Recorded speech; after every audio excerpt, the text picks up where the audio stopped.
Bedtime reading. Dracula. Chapter 1. Jonathan Harker's Journal. May 3rd. After a long journey by train, I finally made it to Budapest. It is a very nice city, with one of the most beautiful bridges in Europe. The little bit of German I can speak has been very helpful so far. It was quite difficult finding my way to the region of Transylvania, because the maps for this area are so undeveloped. I'm now in the town of Bistritz, which, I believe, is very near my destination, Castle Dracula, the home of Count Dracula. As suggested by the Count, I got a room at the Golden Krone Hotel. The landlady there was a kindly old woman. She had a letter for me from the Count. Dear friend, I look forward to meeting you tomorrow in the evening. I have arranged for you to be brought to the Borgo Pass in the afternoon. One of my men will meet you there and bring you the rest of the way to my home. Dracula. May 4th. This morning, the landlady became frightened after I told her where I was going. She grew very quiet for a while, but then, just as I was preparing to go, she began to insist that I stay. Tomorrow is St. George's Day. That means that tonight, at 12 o'clock, all the horrible spirits and evil people will come out. I'm sorry, but I must go, I answered. I have urgent business with Count Dracula. Her face changed from frightened to sad, and then she gave me her cross to wear around my neck. I accepted it out of politeness. I have to say, her behavior made me a little afraid. May 5th. Still on my way to the castle. When I left yesterday, it seemed like the whole town of Bistritz had gathered to watch me go. They seemed afraid for me. And when I looked up what I heard them saying in my little dictionary, I found such words as devil, evil, and vampire. The carriage driver drove us very quickly through the countryside. He seemed eager to get me to Borgo Pass. The beautiful Carpathian mountains surrounded us. Occasionally, along the road, we would pass the people of the countryside. Every time, they made the sign of the cross toward our carriage. When the sun went down, my carriage companions began to look worried. They continually asked the driver to go faster. I wanted to get out and walk a little, but they told me it was quite dangerous because of the many wild dogs in the area. As we drove faster down the road, the carriage began to move violently side to side. It felt like it could break at any moment. When we entered the Borgo Pass, my companions made the sign of the cross in my direction and wished me good luck. I could see from their faces that they truly felt sorry for me. Up ahead, there was no one waiting for me. I began to fear that something had gone wrong and that my business with the Count would be made impossible. Then, suddenly, from out of the darkness of the night, a black carriage appeared, coming quickly toward us. It pulled up next to our carriage, and its driver immediately asked for my bags. I could not see his face clearly, but his eyes seemed strangely red, and when he spoke, I noticed that his teeth were very white and more pointed than usual. I climbed out and boarded the black carriage. Immediately, the driver whipped his horses into a mad run. As we raced down the narrow road, it seemed that the view outside of my window kept repeating itself again and again. The further we went, the colder the air seemed to get, until it actually began to snow. In the distance, wild dogs began to yell a long and seemingly painful cry. Soon the entire countryside was filled with these sounds. I looked at my watch and found that it was nearly midnight. I remembered the words of the landlady in Bistritz, and suddenly became very uncomfortable. As we drove along, the dogs seemed to be getting closer to us. Then I noticed a blue fire appear alongside the road. The driver quickly stopped the carriage, jumped down from it, and ran to where the flame was burning. He picked up several rocks and then put them together in a certain way. The shape of the flame suddenly changed, and the driver stared into it for a moment. I could hear sounds all around the carriage just then. In the moonlight, I became aware of the presence of a large pack of wolves which had surrounded us. They were slowly moving forward and showing their teeth. Every once in a while, they would, together, raise their heads toward the moon and let out a horrible cry. I shouted to the driver to return.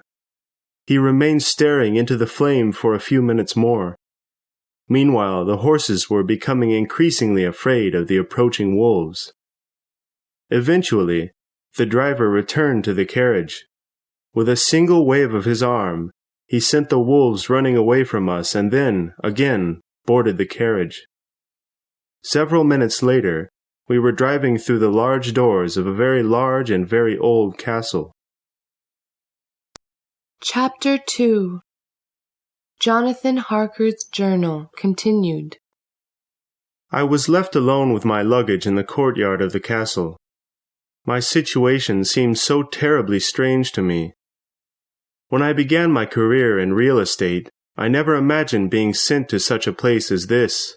At any moment, I believed that I would wake up from a horrible dream and find myself asleep in my London bedroom.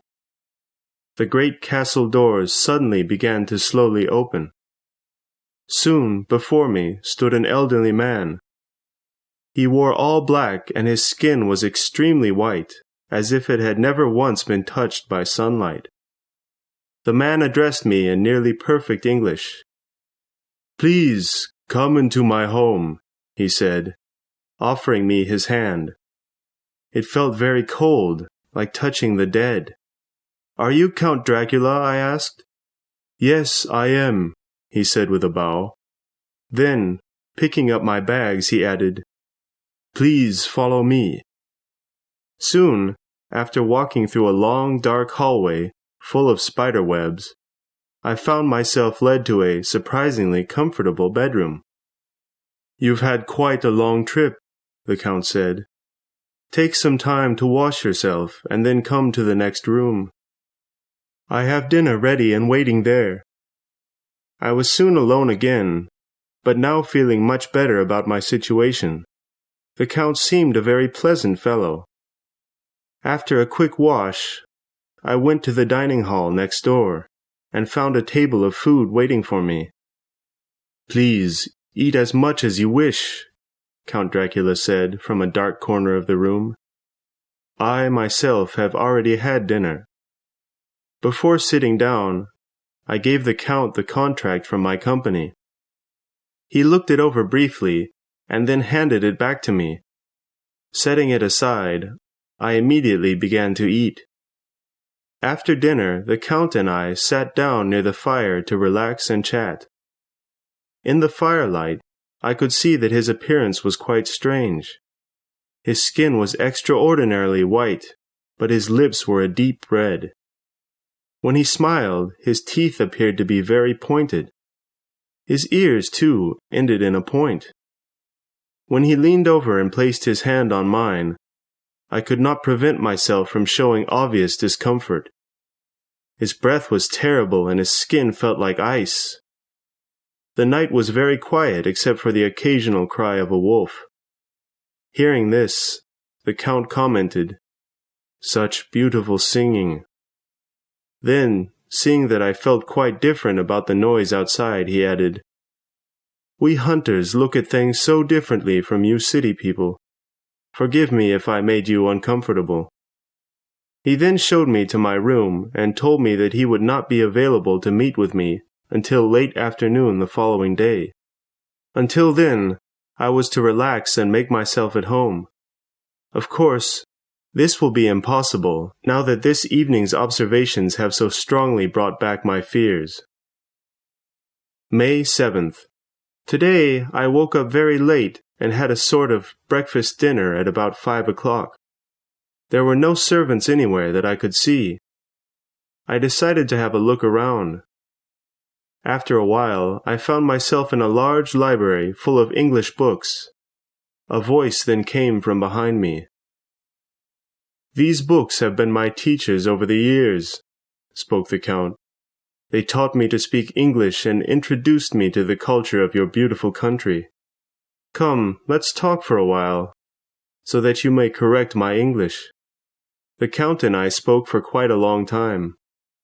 He was curious about the home we were selling him in London, so I got the contract from my room and talked it over with him. His new home was named Carfax, and it lay on a large piece of land. There were no other homes nearby except for one, which had been made into a hospital for the mentally ill. "It sounds very much like my home here," he said. "That makes me very happy." I then gave him the papers to sign. As he wrote his name, I noticed on a map of England nearby 3 circles that had been made by the Count. One was around London's East End, and 2 others were around the towns of Exeter and Whitby. We talked until very late. It seemed to me that the Count would never stop talking. However, when the sound of a rooster was heard welcoming the morning sun, the Count immediately apologized for keeping me up so late and quickly went to his room to sleep. May 8th. I now regret coming to this place. I'm afraid that it is only the Count and myself here in this castle, and he is not ordinary. I did not sleep well. After only an hour I got up from the bed and began to shave in a small mirror I had brought with me. Moments later I felt someone touch my shoulder, and I turned around in great fright, for I had not seen anyone approach in the mirror. "Hello, Mr. Harker." It was the Count. I turned back toward the mirror, but still could not see him in it, even though he was standing directly behind me. At the same time, I noticed that in my fright I had cut myself shaving. Blood was running down my chin. When the Count noticed this himself, he suddenly reached for my neck, but I quickly moved away. Seeing the cross I was wearing, he quickly calmed and said, "You must be careful not to hurt yourself. We are a long way from any doctor." Then, picking up my small mirror, he threw it out of the window, saying, "Useless," and left the room. After shaving, I had breakfast alone. I thought it strange that the Count never ate with me. Then I took a walk around the inside of the castle. Every door I came to was locked. Only the windows were available for me to look out of. I could see that I was many miles from anywhere. I felt like an animal held in a large cage. Chapter 3.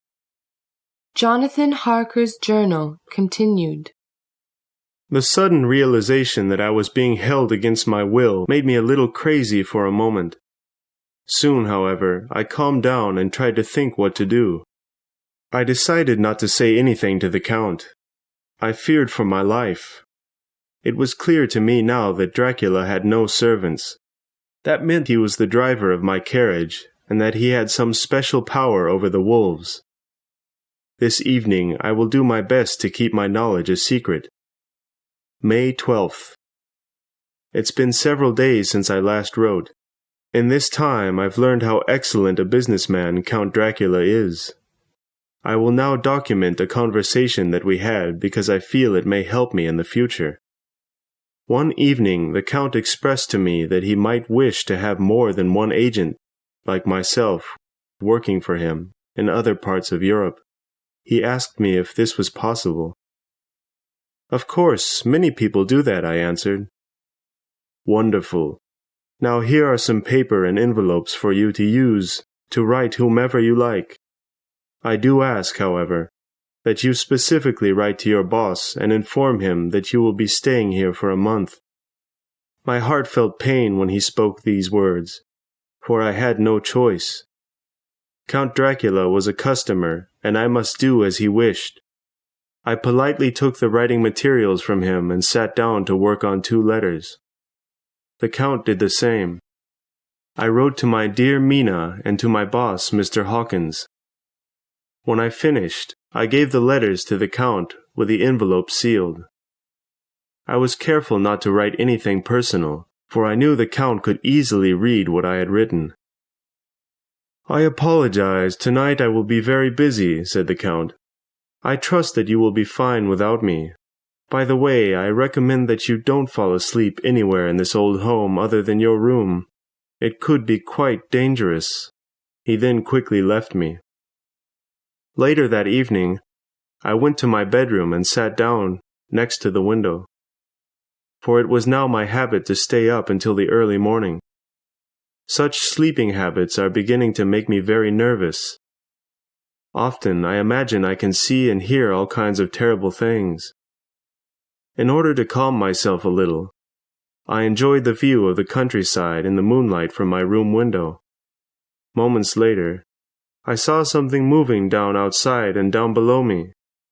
I leaned farther out of the window and looked along the castle wall. Suddenly, a white face appeared outside a window just under my room. It was the Count. At first, I thought he was enjoying the view like myself. However, he then pulled his body out of the window and began to move downward along the castle walls like a spider. I could not believe my eyes. My fear has never been greater. I am in terrible danger. May 15th. Last night I watched again as the Count exited the castle from his bedroom window. Feeling a little safer now to wander, I went around and tried every door I could find. Sadly, they were all locked, except for one that led to an old room in the southwest corner of the castle. It looked like it hadn't been used in many years. From its windows I could see that the castle was built high upon a mountain. 3 of the castle's sides looked down into empty space, for they sat upon the mountain's edge. I guessed that the castle was built this way for protection against the many enemies that threatened the people of Hungary for so many centuries before. Looking back toward the room, I felt terribly alone. And yet, there was something charming and comfortable about it. These words were written at a little desk in that very room. May 16th. Morning. I fear I'm losing my mind. Only writing in this journal seems to keep me feeling calm. I fell asleep in that room I just wrote about, remembering very clearly the words of the Count, suggesting I never sleep anywhere but in my own room. I was tired of the room in which so much of my time here has been spent. So I decided to risk it and lay my head down. I do not know whether I actually slept or not. I remember closing my eyes and then opening them to find 3 pretty women standing in the middle of the room. Their lips were deep red like the Count's, and their teeth were bright and sharp. I am embarrassed to admit, but very suddenly I wanted them to press their red lips against mine. The woman with the lightest skin said to one of the others, "Look how handsome he is. You can kiss him first." As one of the women approached me, I lay helpless on the couch, as if in a dream. The woman was extraordinarily beautiful, and her breath, when she put her face near mine, smelled both sweet and bloody. Her eyes were almost red, and she smiled in a way that made me feel uncomfortable. Slowly, she moved her face away from mine and down toward my neck. I felt the heat of her breath as she moved her mouth closer and closer. My skin felt the pressure of 2 points as her teeth were about to sink into my throat. Then I saw a large white hand grab hold of the woman, bending over me. She was violently pulled back and thrown like a doll across the room. The Count now stood before me with his face full of terrible anger. "I told you not to go near him. He is for me. When I no longer need him, you can do whatever you like with him. Here," the Count said, throwing a large bag on the ground. "This is for you." The 3 women immediately ran and tore open the bag. Just then, I thought I could hear the sound of a small child beginning to cry. But it was interrupted as the women picked up the bag and carried it quickly out of the room. I don't remember anything after that. My fear was so great that I must have lost consciousness. Chapter 4. Jonathan Harker's Journal, continued. May 19th. Yesterday evening I was ordered by the Count to send out 3 letters indicating that I was on my way back to England. However, each letter had a different starting date for my journey. I did not ask the reason for this. I feared to anger the Count. He then asked me to date the first letter June 12th, the second a week later, and the last June 29th. Now, I think I know how long I have to live. May 31st. Today I woke up and found that all of my things, my travel clothes, and my business papers were all gone. I guessed that this was some kind of punishment for my behavior earlier in the month. Some poor travelers have stopped for a couple of days to rest outside of the castle. I could see them from my bedroom window. It seemed the perfect opportunity to have letters sent to my boss and to Mina. Quickly I wrote them out, describing my troubles here, and then, after putting them in envelopes, I threw them out of the window. One of the travelers picked it up and gave me a look that seemed to show he knew what I wanted. However, later that evening, the Count appeared with the letters in his hands. My heart almost jumped out of my chest when I saw them. He said nothing to me, but simply held them over an oil lamp until they completely burned. The Count then smiled and suggested that I go to bed. I left immediately for my room. June 21st. 2 workers approached the castle today with 2 large wagons full of boxes. I could tell they were empty by the way the men easily unloaded them. I tried calling out to them for help, but they pretended not to hear me and soon left. At times, I can hear the sound of people working somewhere outside of the castle. I now know that it's the travelers. The Count has hired them to do something for him. The most troubling thing I have noticed, however, is that the Count has begun to wear my traveling clothes when he leaves the castle at night from his window. I fear that this is to make people blame me for the terrible things he does in the nearby villages. God help me. June 25th. The first of those 3 letters was sent out today. I feel death approaching. I must do something. I must somehow get to the Count's room in the daytime, for that has to be when he sleeps. I will try to enter through his window now. If I'm not successful, then it is farewell to my friends and to Mina. I have done it. What strange things I have now learned. I managed, with not too great difficulty, to climb down the outside wall into the Count's room. I was happy to find it quite empty, except for a very large pile of gold coins in one corner. There were several doors in the room. All of them were locked except for one. I slowly opened it and found a set of stairs leading downward. Following them, the smell of fresh dirt grew stronger as I went further down. Finally, I ended up in an old prayer room. In the room were several other stone stairs leading underground. Although I was frightened, I walked down them to see what I could find. Down below there were 50 of the boxes brought by the workers a week ago. They were all full of freshly dug dirt. I saw the Count inside one of them. His eyes were open wide, but he did not seem to be alive. I walked over to his box, and was about to search his pockets for the castle keys, but his eyes took away all of my courage. I immediately ran back to my room to try to plan what to do next. June 29th. The Count left the castle today dressed again in my clothing. After all, today is supposed to be the day I leave Bistritz for England, according to the third letter he made me write. "I'm afraid our work is now finished, my friend," he said to me earlier this evening in the library. "Tomorrow my driver will take you to Borgo Pass, where a carriage will be waiting to carry you back to Bistritz." I did not believe him. Couldn't I leave now, I asked, and risk meeting a pack of wolves? I knew I was beaten. There was nothing for me to do but go to my room. As I prepared for bed, I heard the sound of people talking very quietly outside of my door. "Not now. You'll have your fun tomorrow night," said the voice.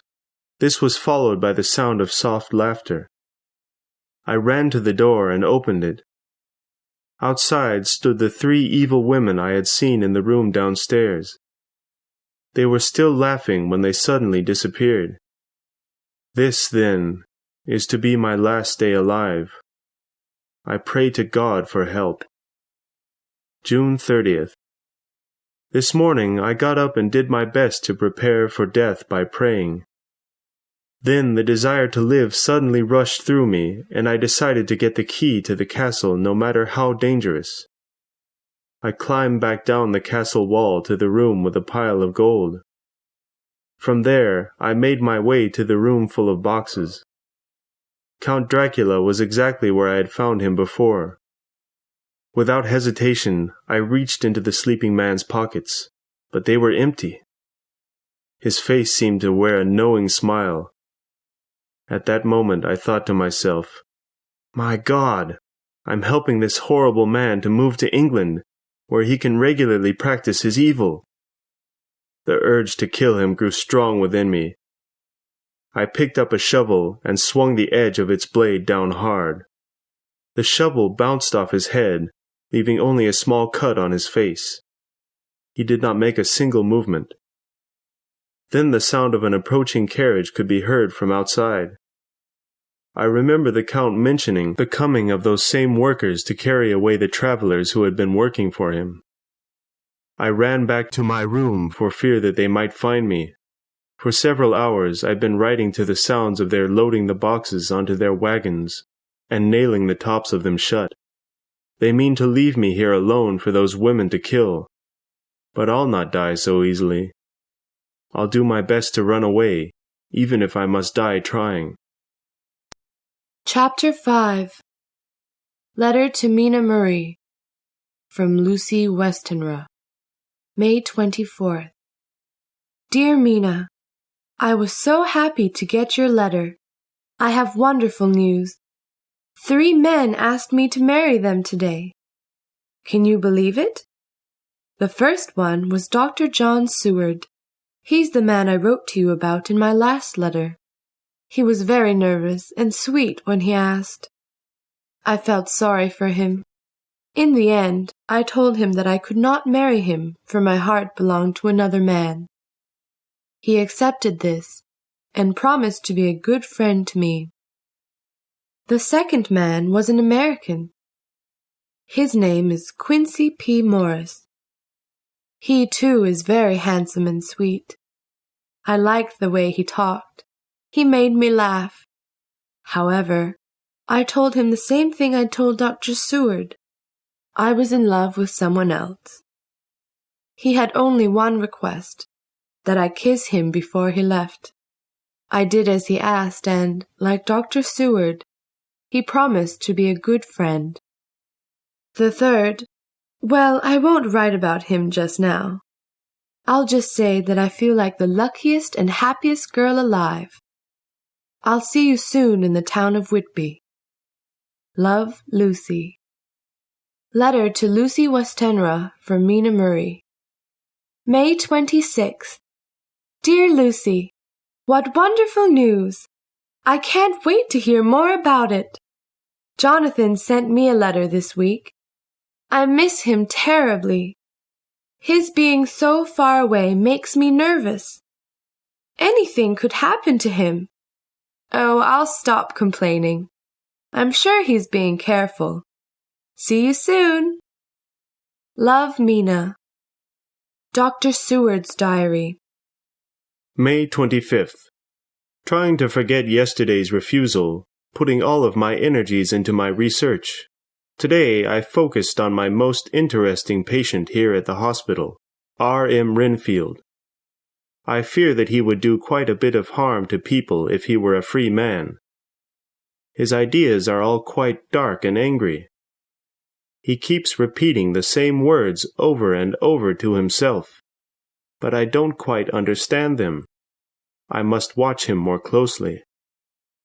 Letter to Arthur Holmwood from Quincy P. Morris. Dear friend, I hope that you will join John Seward and I for some drinks at my home tomorrow. We want to celebrate your good fortune at winning the hand of that most lovely Lucy Westenra. You're a lucky man. Let us congratulate you with drinks. Your friend, Quincy P. Morris. Telegram to Quincy P. Morris from Arthur Holmwood. See you tomorrow. Have very interesting news to share with you, Arthur. Chapter 6. Mina Marie's Journal. July 24th. Town of Whitby. I am sitting here writing in a lovely little garden area of the local church. Lucy arrived by train today. She seems happier and more beautiful than ever before. I am so happy for her and her fiancé, Arthur. The two of us got a room at the Crescent Hotel. The sea here is very nice, but I hear that it is home to many ghosts, although I do not know why. Lucy should be back at the hotel now after doing some shopping with her mother. Maybe I ought to go and meet them. August 1st. I am a little upset today. No letter came from Jonathan. I miss him terribly and look forward to the day that he returns. Don't feel much like writing just now. Dr. Seward's Diary. June 5th. My patient, Mr. Renfield, is proving to be more interesting than I had originally imagined. I still cannot understand the poor man. He has begun to collect spiders as pets. He leaves his own food half uneaten in order to attract flies for spider food. July 8th. He has stopped collecting spiders and is now gathering birds. He has many already. However, today he asked me if I could get him a cat. I told him it wasn't possible, for I didn't want to see his birds destroyed just like his spiders were. He did not like my answer. July 20th. No birds in Renfield's room today. He told me that he had let them go. However, later that morning, one of the guards informed me that Renfield was vomiting feathers. He believed that the patient ate all of his pets. I wondered what would happen if I gave him a cat. Anyway, I envy his feeling of purpose. Every day, he wakes up in his little room and begins his collection of living things all over again. Now that I have lost hope for having Lucy's love, work has become my only purpose. Mina Marie's Journal. August 3rd. Still no letters from Jonathan. His boss received one saying that he was on his way home. However, that was a week ago. I'm quite worried. Lucy has started to walk in her sleep. She's been doing it for the past week. I have lost a lot of sleep lately worrying about her and Jonathan. August 6th. I can't stand not knowing where Jonathan is. Still he hasn't written. It's very strange. He's always very responsible. Surely he knows I'm terribly worried. I fear something has happened to him. I went down to the sea today. It looked colorless and sad. A sailor who was standing nearby got my attention by pointing to an old ship out on the water. "Look at that, miss," he said. "It looks Russian. It doesn't seem like anyone's controlling it. Every time the wind blows, the boat changes direction. That storm that's approaching will certainly give whoever's on that boat a lot of trouble." Chapter 7. Article from a local Whitby newspaper. August 8th. A huge storm hit Whitby yesterday. It came quickly, however. Most boats saw it in time to move further out away from land. Eventually, the only boat that could be seen near the coast was a foreign one. Many who saw it wondered how the captain could be such a fool to bring his ship so close to land before a storm. At 12 o'clock that night, the wind suddenly greatly increased, filling the sea with violent waves that beat hard on the harbor. The strongest men could not even manage to stay on their feet, for the wind was so strong. Then a thick fog covered the town, and a new searchlight was used to help any boats that were out at sea to safely come into the harbor. Again, the only boat in sight was the foreign one. The whole town was frightened to see it being quickly pushed toward land. As it came closer, it became clear that there was a man at the ship's main steering wheel. His head, however, was hanging down, and his body seemed somehow fixed to the wheel. Amazingly, the boat managed to safely wash up onto a small beach near the harbor. Immediately, people ran to see if there were any survivors. Unfortunately, there were none, except for a dog that was seen jumping from the boat and running quickly out of sight down the beach. The ship was found to be carrying only boxes of dirt. Other than the dead man at the wheel, there was no one else on board. Police found that the man's hands were tied to the wheel, and that from his neck hung several crosses. According to the captain's journal, which was found inside a bottle hanging on a rope from the shoulders of the dead man, the ship's workers began to disappear one by one. Immediately after leaving Varna, several of the workmen reported seeing a strange, tall, and very white-skinned man walking about the ship at night. The captain ordered a very careful search of the boat. However, not a single extra man was found among them. Still, workers continued to disappear, until finally, there was only the captain remaining. He wrote that he, too, saw the mysterious man one evening. The stranger was described as evil-looking. As a last effort to save himself and his boat, the captain tied himself to the steering wheel with crosses around his neck for protection. The town of Whitby has decided to bury the captain as a hero, although the facts still remain unclear regarding the disappearance of the boat's workmen. The captain will be buried tomorrow at sea with the honor he deserves. Mina Murray's Journal. August 8th. Lucy got up 3 different times in her sleep last night. Each time I succeeded in waking her. As for myself, I hardly slept at all because of the storm. I hope that my poor Jonathan is not traveling by ship. I wish that there were some way for me to find out where he is now. August 10th. Lucy and I attended the funeral of the poor sea captain today. The sea harbor was almost full of boats, come to honor the dead man. Lucy was quite emotional. She seems to be very troubled by something lately, but she will not admit that anything is wrong with her. I decided to take her for a very long walk along the beach after the funeral. That, I thought, should tire her and prevent her from walking in her sleep at night. Chapter 8. Mina Murray's Journal. August 11th. 3 o'clock in the morning. My goodness, what a night it has been! Lucy and I both went to bed extremely tired from our walk. Lucy fell asleep almost immediately when her head touched her pillow. I too then fell asleep, only to awaken very suddenly a few hours later and find that Lucy was gone from her bed. I went downstairs and discovered the front door open. I feared more than ever for my friend's safety at that moment. I put on a coat and ran outside to look for her. I am not sure how long I looked, But I finally found her sitting in our favorite place near the edge of the sea.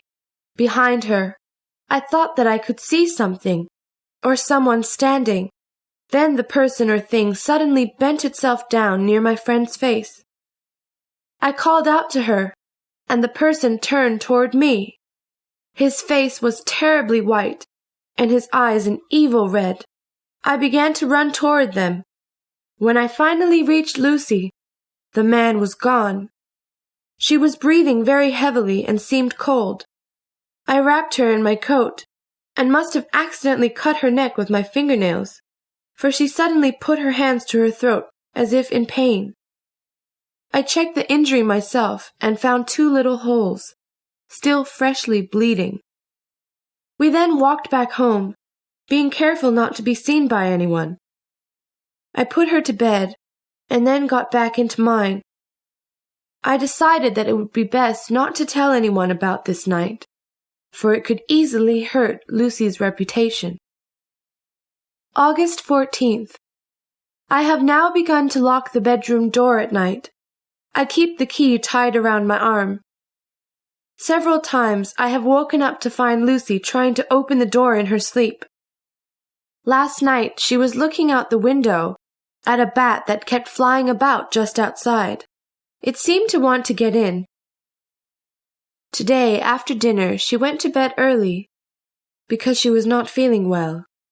I myself went for a walk in the cool night air. As I was returning, I saw Lucy looking out our bedroom window.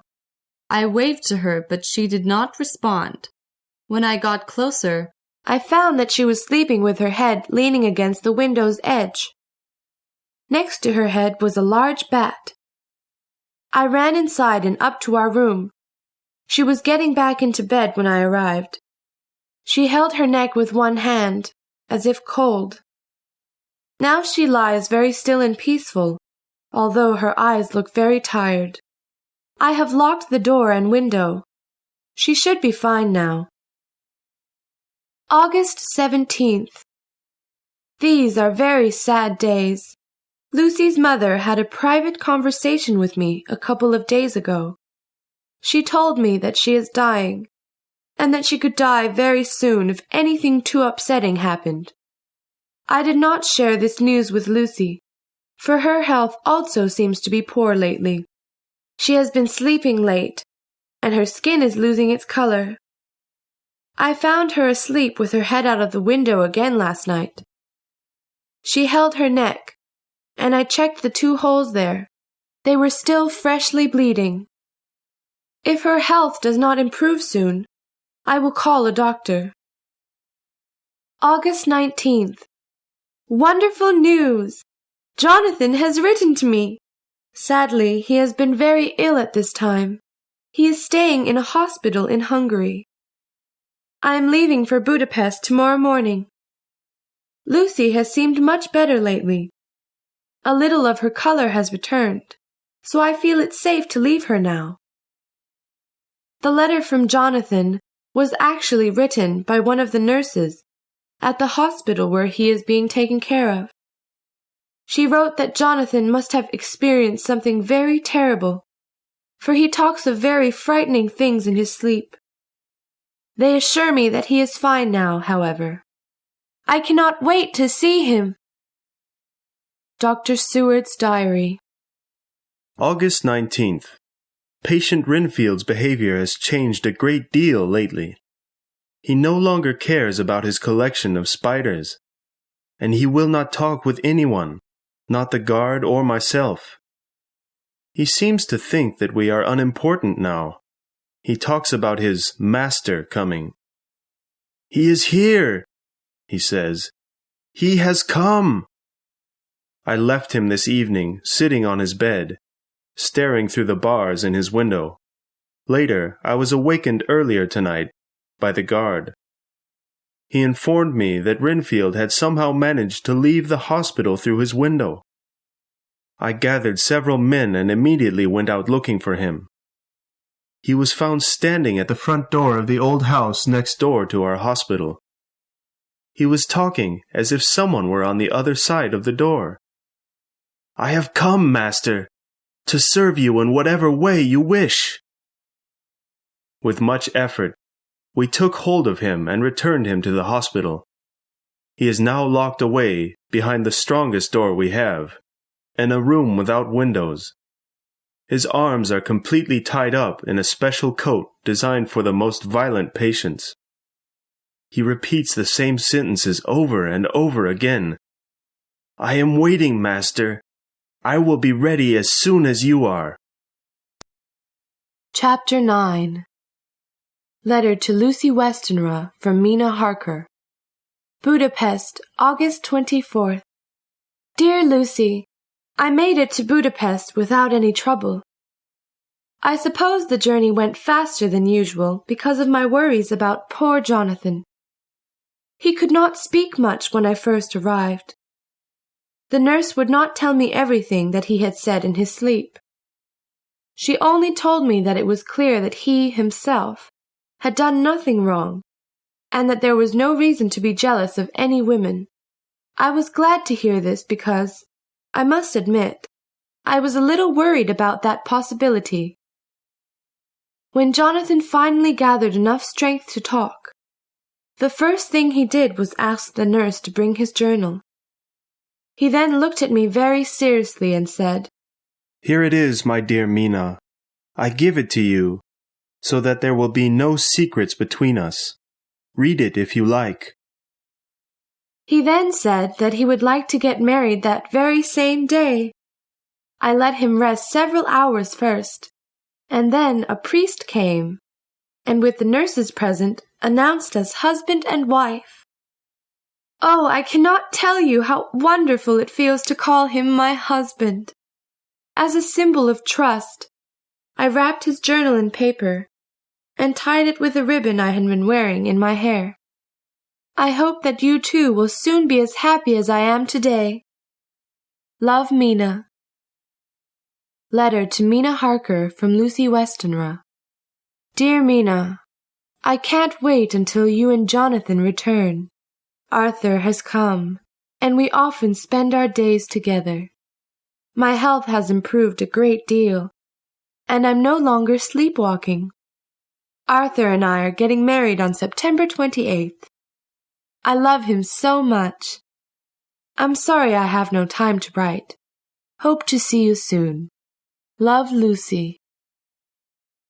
Dr. Seward's Diary. August 20th. After being very difficult for a full week, Renfield has finally calmed down. I've had him taken out of the straitjacket. He shows no interest in collecting insects or animals now. At night, he sits on his bed and repeats the words, "I am waiting. I am waiting." As soon as the sun rises, his behavior changes and he screams and throws himself against the walls. Tonight, I have planned with my men to let the patient run away again. August 23rd. Patient did not leave his room when we left it unlocked. I am planning other... What's that? My men are shouting for me. Renfield has run away suddenly.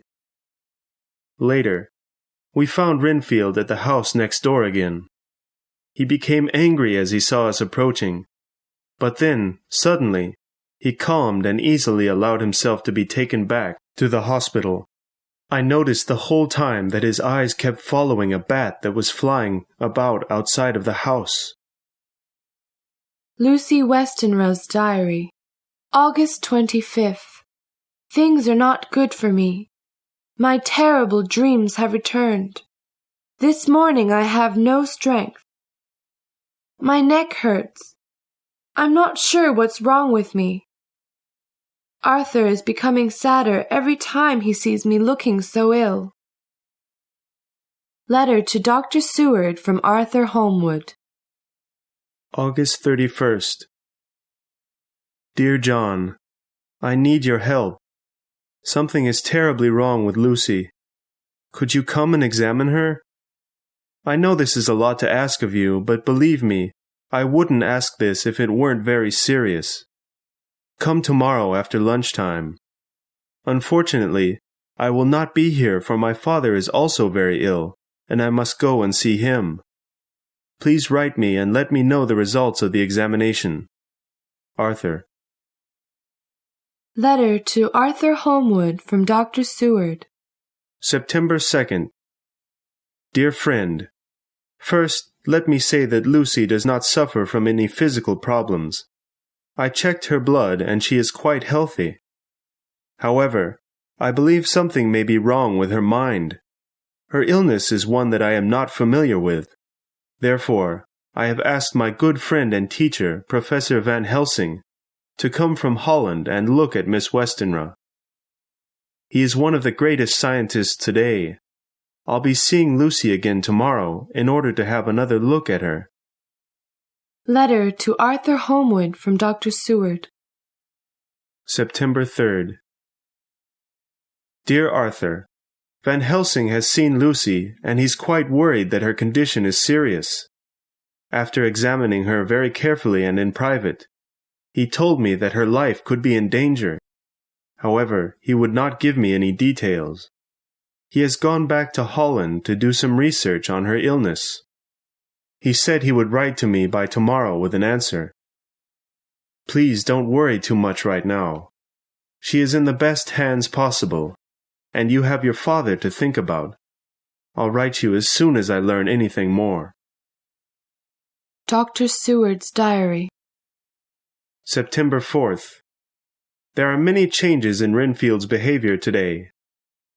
He became very wild at 12 o'clock at noon. It took all of my men to control him. He's never done this at noon before. Very quickly, however, he calmed down and said, "He doesn't need me. Now I must go to him myself and prove my usefulness." The patient had begun to collect and eat insects again. However, tonight, after returning from a visit to Lucy, I found that he had thrown his box of insects out of the window. When I asked him why he had done this, he answered, "I'm through with all that." I find him terribly difficult to understand. Telegram to Van Helsing from Seward. September 6th. Come immediately. Miss Westenra's in great danger. Chapter 10. Dr. Seward's Diary. September 7th. I met Van Helsing at the train station, and together we immediately went to the Westenra's house. He had with him a bag full of medicine and medical tools. When I informed him of the specific changes in Lucy's health, his face became quite serious, but he did not make any comment. When we entered Lucy's room, her appearance was much worse than ever before. Her skin was extremely white.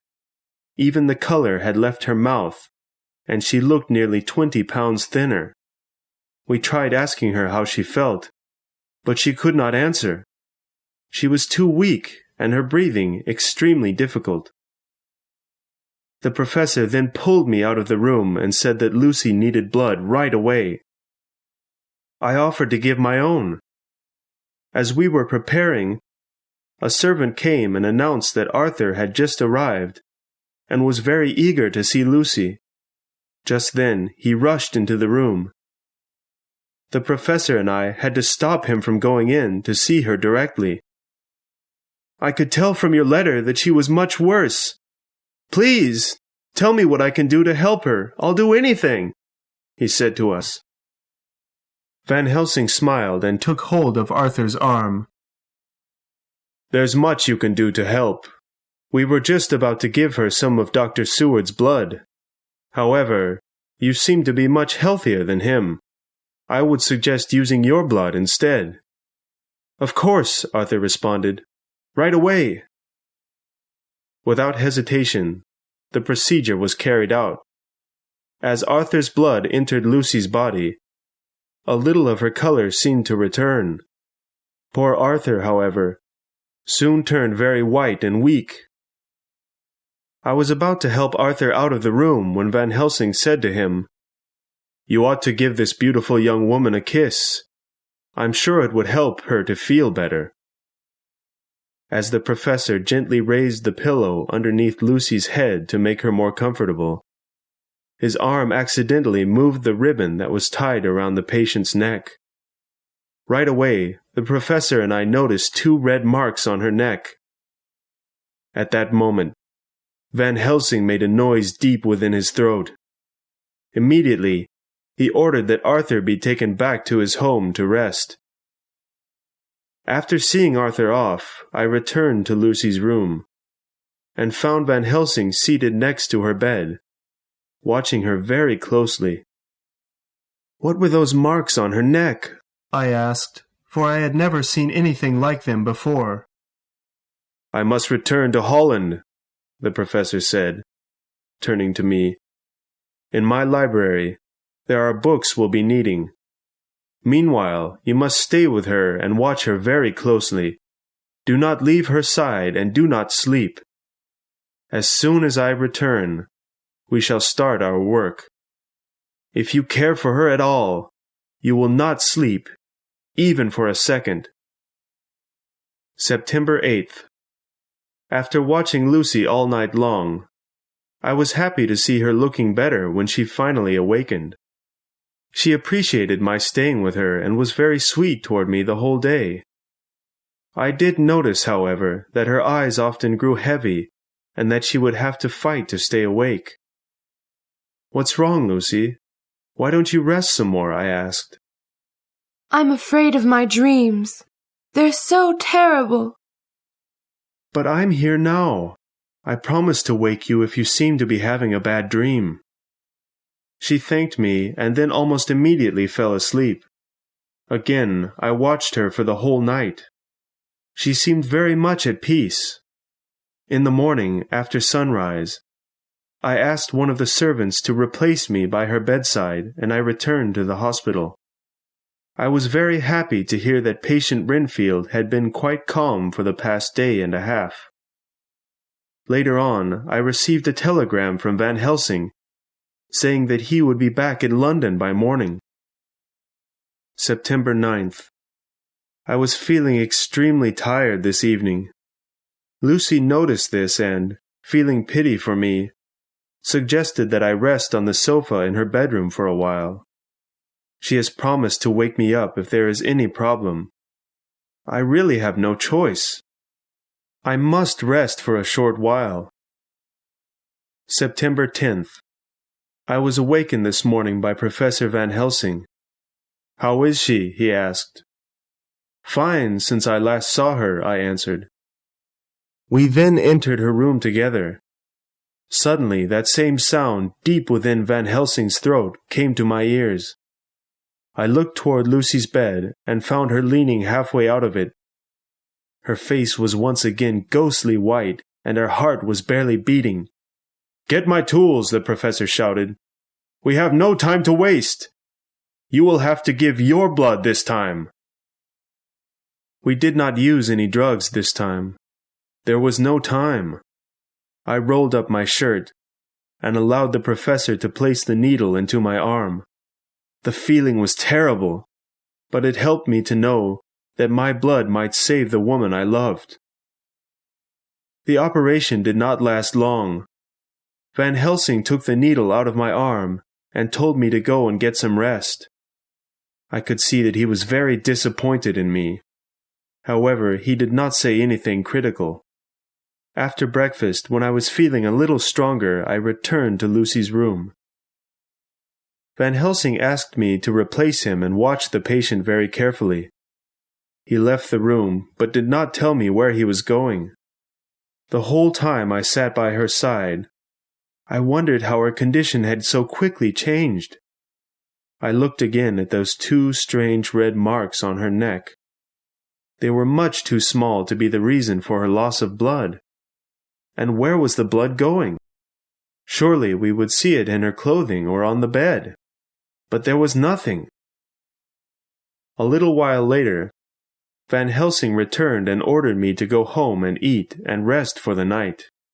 He would stay with Lucy and watch over her. September 11th. I found the professor quite happy this morning. Lucy, too, was looking much better. along with my arrival came a package for the professor. He opened it immediately and pulled from it many long strings of garlic. He brought them over to Lucy and held them out towards her, as if a gift. "These are for you, dear," he said. "We shall decorate you and your rooms with them, and you must wear some like a necklace as well. It will be very lovely." "But, Professor, you must be joking. Garlic?" Lucy said, while making a face to show she did not like the smell. "Damn it! You will wear this around your neck if I tell you to!"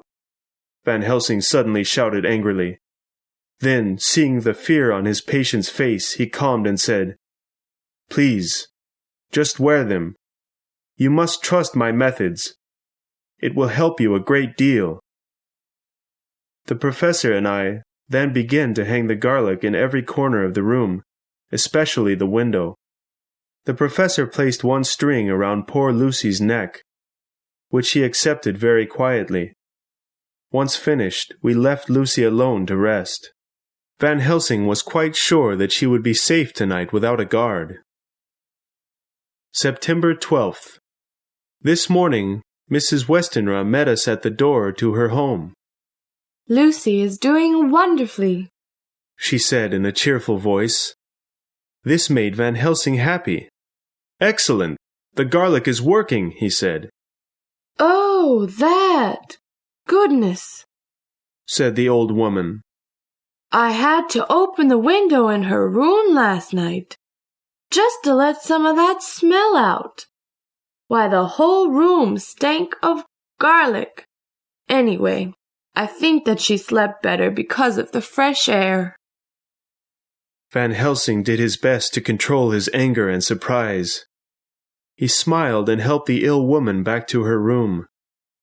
As soon as she was out of sight, however, his face turned red and he raised his fist as if to strike the table next to him very hard. However, in the end, he simply dropped himself into a chair and began to cry into his hands. A moment later, he raised his head and looked at me. "This cannot happen again," he said very seriously. "From now on, you or I will remain to watch over her at night. Come, let's see if we can still help her." We went up to Lucy's room and found her, once again, very white and breathing with difficulty. The professor got out his equipment and began to roll up his shirt. "Today it's my blood that she'll receive. You're too weak now to give your own." Later on, Lucy woke up looking about as good as she did the day before. I'm so confused by her condition. It breaks my heart. Lucy Westenra's Diary. September 17th.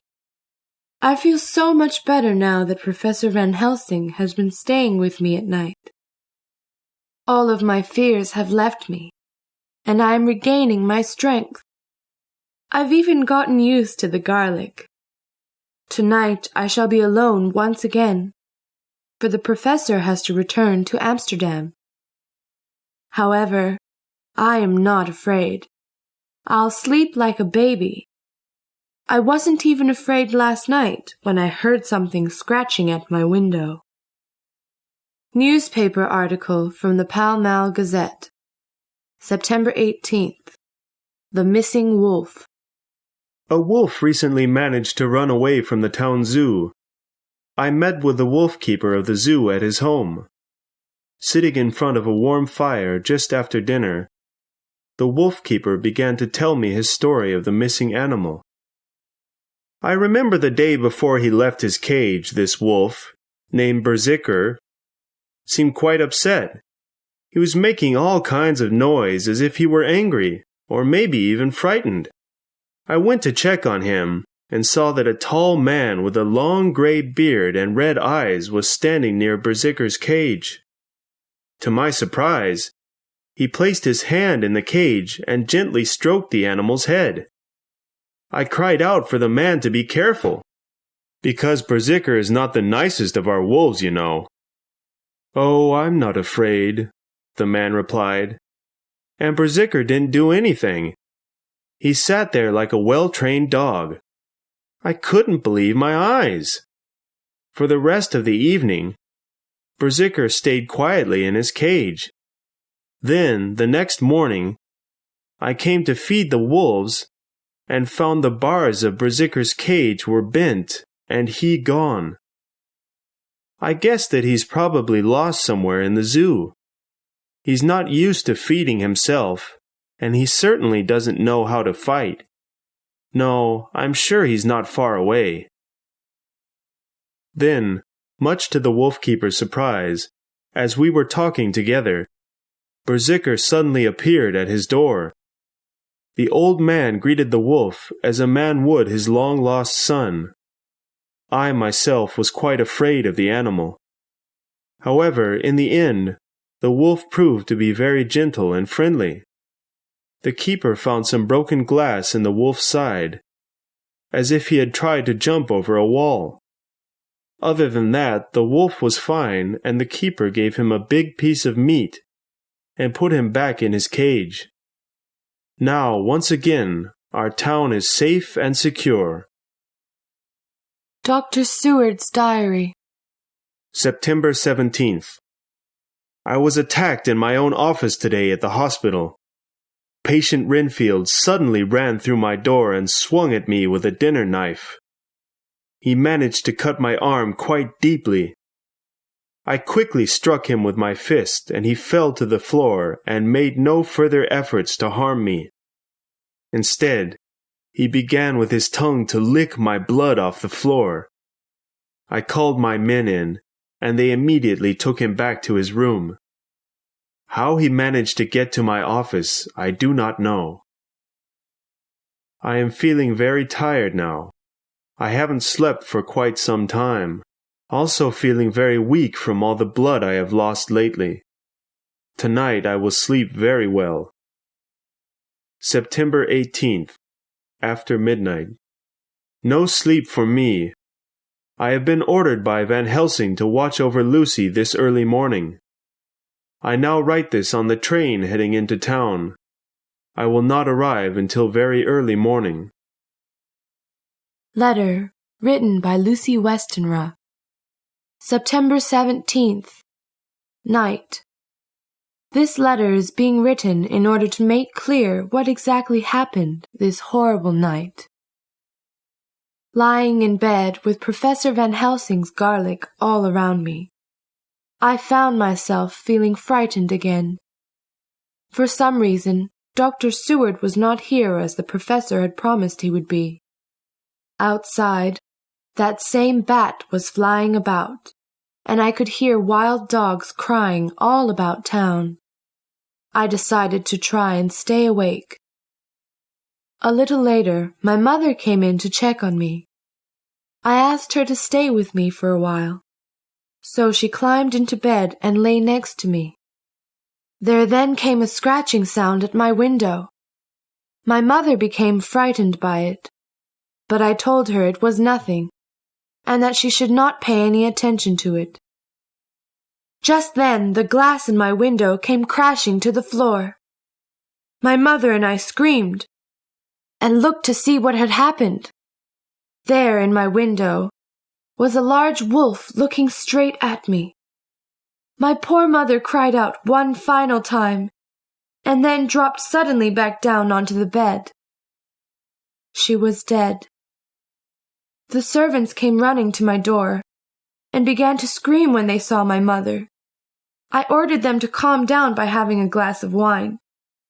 They did as I asked, but a few minutes later would not come when I called for them. I went out to see where they had gone, and found them all lying on the floor in the dining room. I smelled the bottle of wine, and found that it had a strange odor, as if it had been poisoned. I ran back into my room, gathered my mother in my arms, and began to write this. The wolf has gone, and I now only see very small pieces of dust floating into my room from outside. I fear that these may be my last moments of life. Something is coming for me. I just know it. Chapter 11. Dr. Seward's Diary. September 18th. Oh, what we found this morning at the Westenra home! After finding the servants all drugged and asleep on the floor of the dining room, the professor and I ran up to Lucy's room. Both she and her mother were lying in bed. Her mother was dead and had a terribly frightened look on her face. Lucy herself was very white and her neck was badly injured. Her eyes were wide open and she seemed as dead as her mother.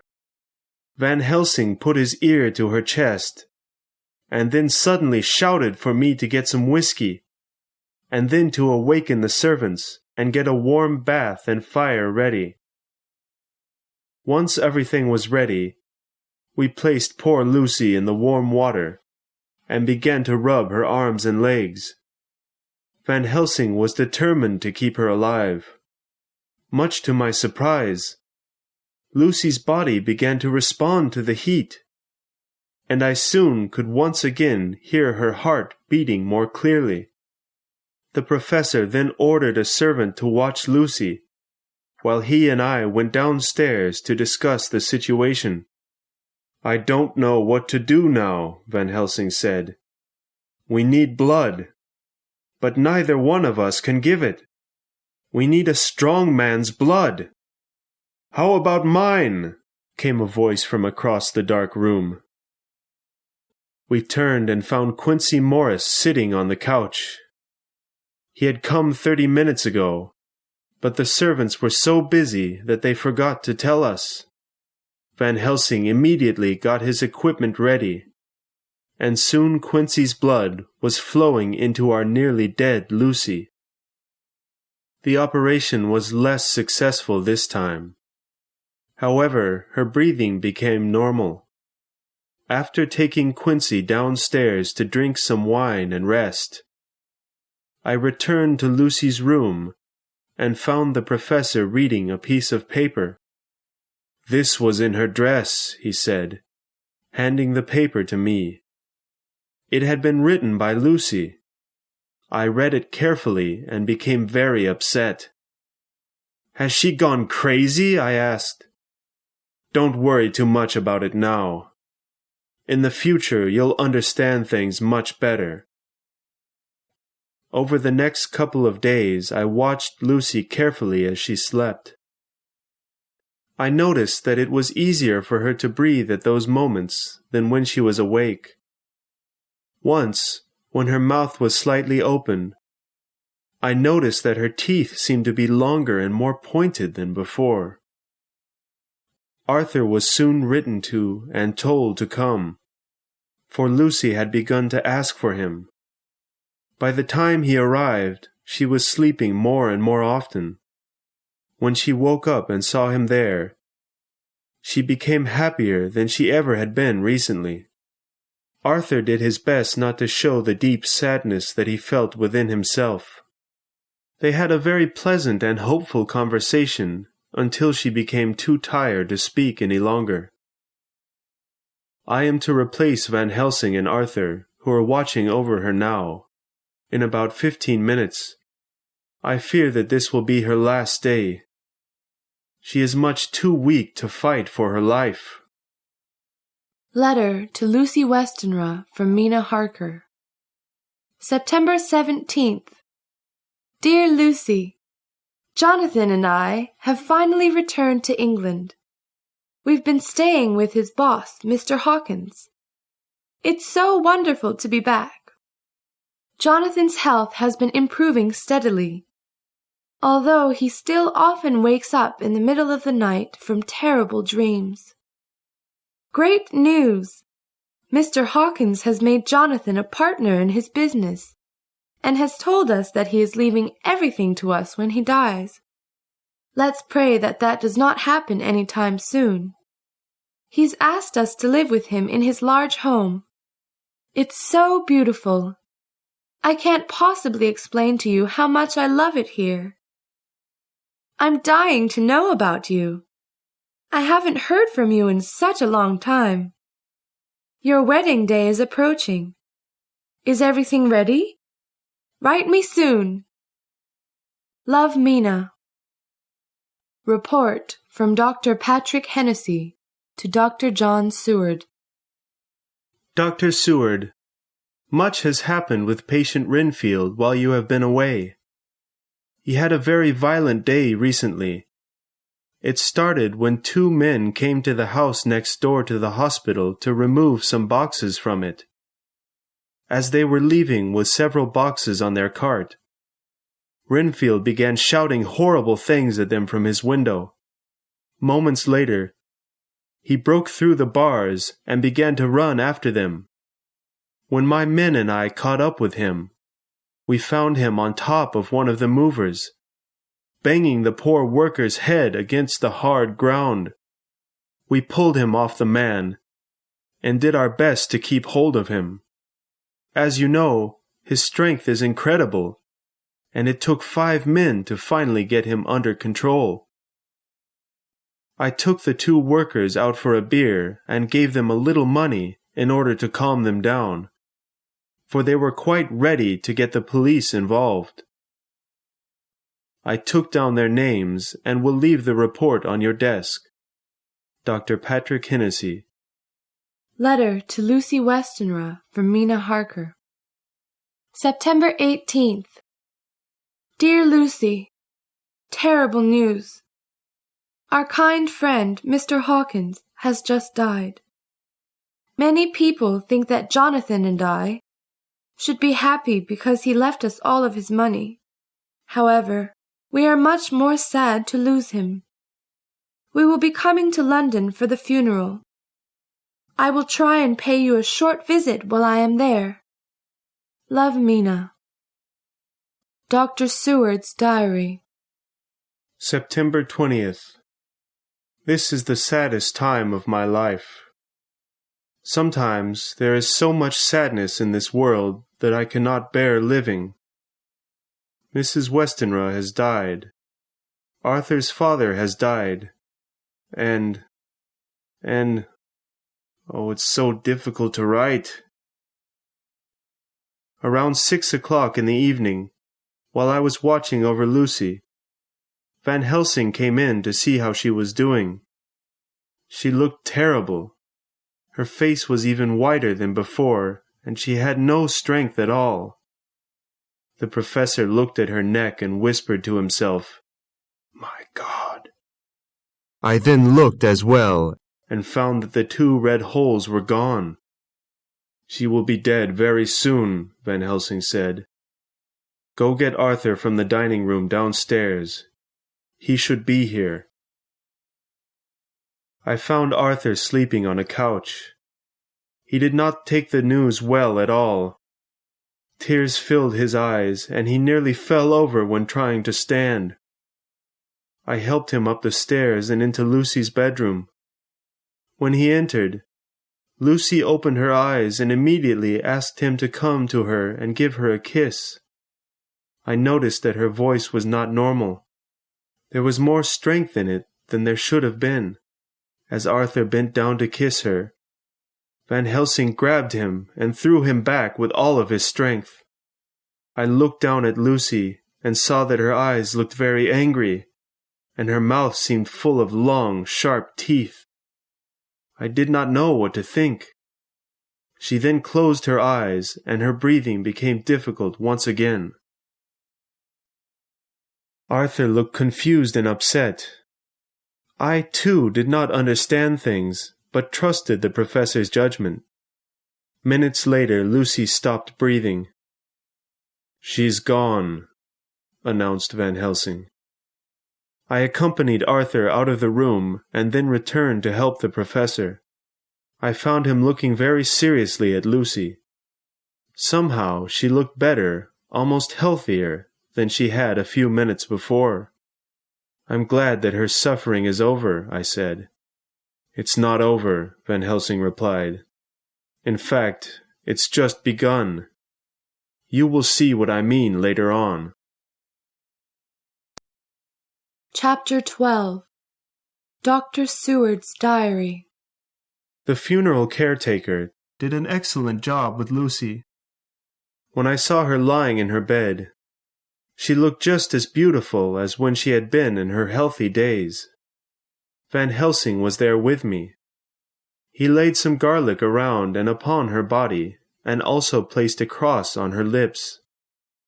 "My friend," he said to me, "tomorrow, I'm afraid you and I will have some unfortunate work to do.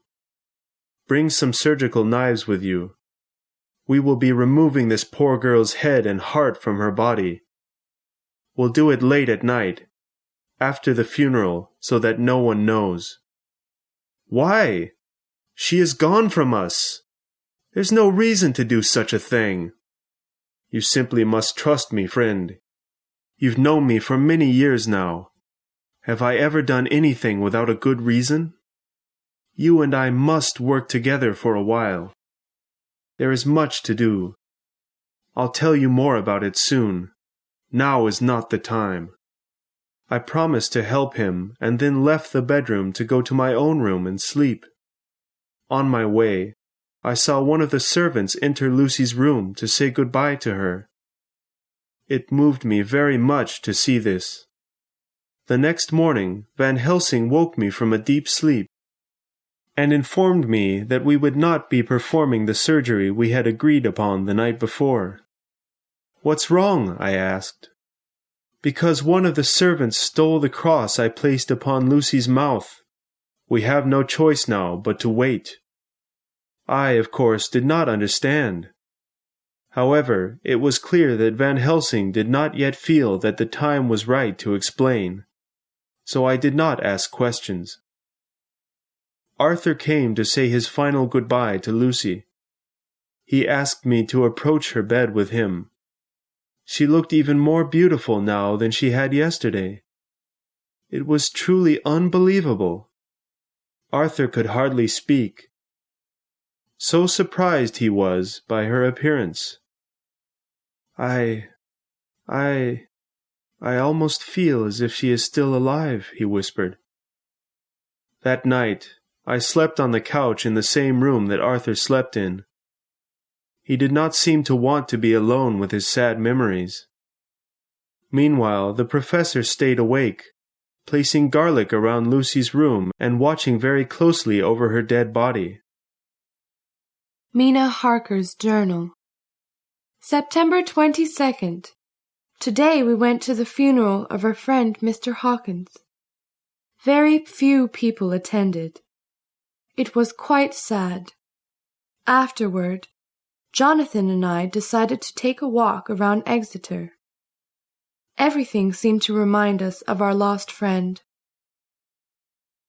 As we were passing a very popular Italian restaurant, Jonathan suddenly took a very tight hold of my arm and whispered, "Oh no!" He was holding me so tightly that it hurt, and his face was as white as a sheet. I saw that he was staring at a tall man in a black suit. The man looked very strange. He was obviously a foreigner. He had very red lips and big white teeth. The man did not notice us. He was too busy staring at a very beautiful young woman. It looked as though he planned to approach her, but he never did.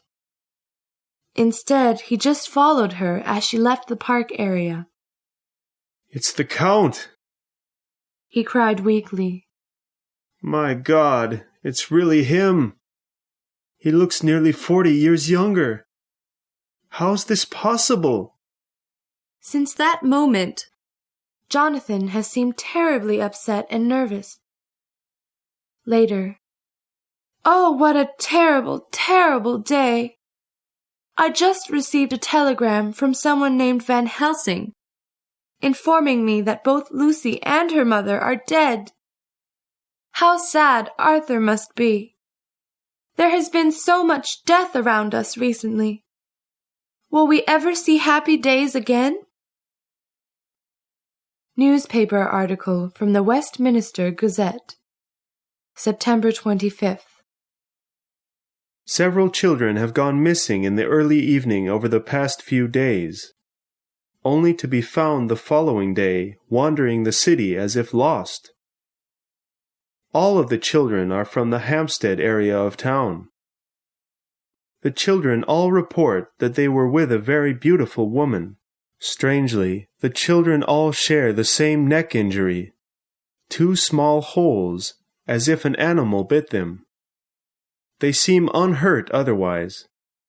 Police are asking around about the possibility of the true existence of this woman the children claim to have seen. Mina Harker's Journal. September 24th. I read Jonathan's journal today. He has been so troubled lately. I feel that he needs my help. But how can I help him if I don't understand his troubles? What I read was very upsetting.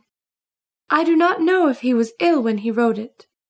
I think about that day when he saw the man in black in the park. Could it possibly really be the Count? He was planning to move to London.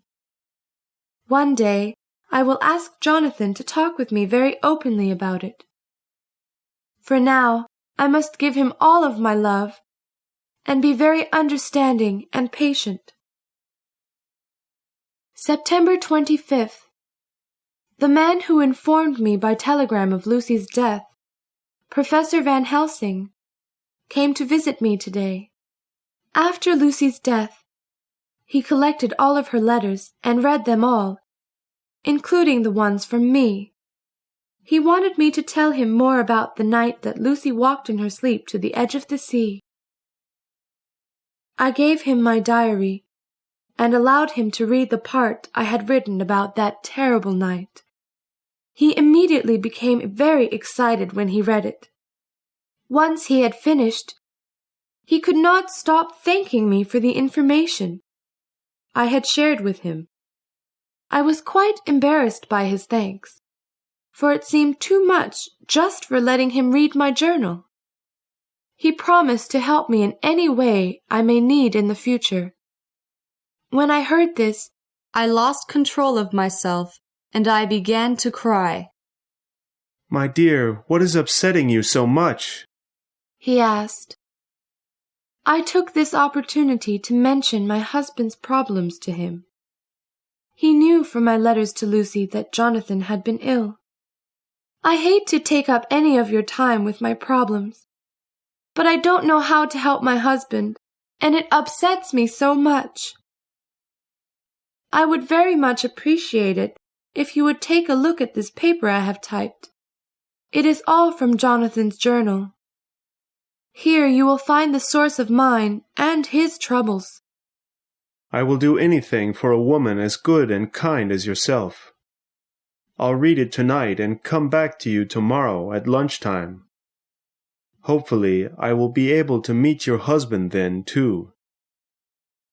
I thanked him with tears and smiles and accompanied him to his carriage outside. I feared that he would think Jonathan and I both crazy because of what was written. However, I trusted that he would keep an open mind. He did. In fact, he wrote me that same night that he had read the paper and that he believed every word of it. He wanted even more than ever to meet Jonathan. So he said that he would come for breakfast the following day instead of lunch. Jonathan Harker's Journal. September 26th. Met Professor Van Helsing this morning. I cannot express how much better I felt after hearing him talk about my journal. He did not think me crazy at all. In fact, he was very understanding. God, it's wonderful to feel that I am normal again. He asked if there was any more information I could share with him about the Count. I gave him all of the paperwork that I had done for our company concerning the Count, and offered him any help that I could give in the future. I must return to London now. If I need you and your wonderful Mina to come, will you be able to? He asked. We'll come whenever you need us, I promised. I'll do all that I can, if it means bringing punishment to the Count. I took Van Helsing to the train station and bought him a Westminster newspaper to read. I remember, just seconds after leaving his compartment, hearing him cry through the window, "Oh no, she's already begun!" Then he stuck his head out of the window and waved goodbye to me. Dr. Seward's Diary. September 26th. After 4 days of trying to forget the terrible past, I felt the time had come to get back to my work at the hospital. I have learned that patient Renfield has been very calm lately. He is, once again, busy at collecting insects. I received a letter from Quincy Morris, who has been staying with Arthur since Lucy's funeral. He wrote that Arthur is doing very well. He's even begun to get some of his old humor back. This early evening, Van Helsing returned from Exeter and came straight to my office. He threw a newspaper down in front of me and pointed to an article about children who were found wandering lost about the city after being missing for a day. "You'll notice that they all are reported to have 2 small red marks on their necks," he said to me. "What do you think of this?" "It seems that the same animal that bit Lucy is also biting these children," I answered. "Almost. My friend, you don't seem to understand how our dear Lucy really died. She died from loss of blood. But where did that blood go? Ah, you see? You aren't looking for the truth behind the truth. You will just accept that she lost blood and ignore the fact that it does not make complete sense. Come now. You are a very talented and intelligent doctor. Open your mind to possible reasons that have not been written about in your medical books. Many things happen in this world that we can't explain. I need you to put your scientific mind at rest for a moment and see the truth of what I have to tell you." "All right, I'll do my best. You think that those holes in the children's necks were made by a bat or some other small animal? Wrong! Totally wrong! I wish that you were right. That would make our problem much simpler. No, the truth is much more terrible. Goodness, Professor, please tell me what you think it is." "No animal attacked those children, dear friend. Lucy attacked them." Chapter 13. Dr. Seward's Diary. September 26th. Continued. At first, I became very upset with the professor. Such a thing was impossible to believe. "I don't expect you to accept this right away," Van Helsing said. "But you must try. Tonight I will prove all of this to you. We will go to Lucy's tomb. I got the key from Arthur, so we can easily enter." Later, after dinner at a restaurant, the professor and I walked over to the churchyard, where the Westenra family was resting. Their tomb was very large, almost the size of a small house. Van Helsing opened the gate with the key and gestured for me to enter first. Inside was very dark. After lighting a few candles, we could see that all the flowers placed inside on the day of the funeral were now dead. The walls were covered with insects, and the temperature inside was quite cool.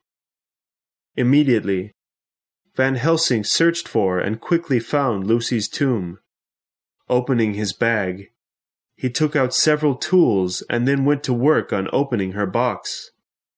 I tried to prevent him from continuing several times, but he simply said, "Be patient, you will soon know the truth." When he finally managed to open the box, he shined a candle inside and said, "Take a look." Slowly, I made my way over to him and gathered as much strength as I could.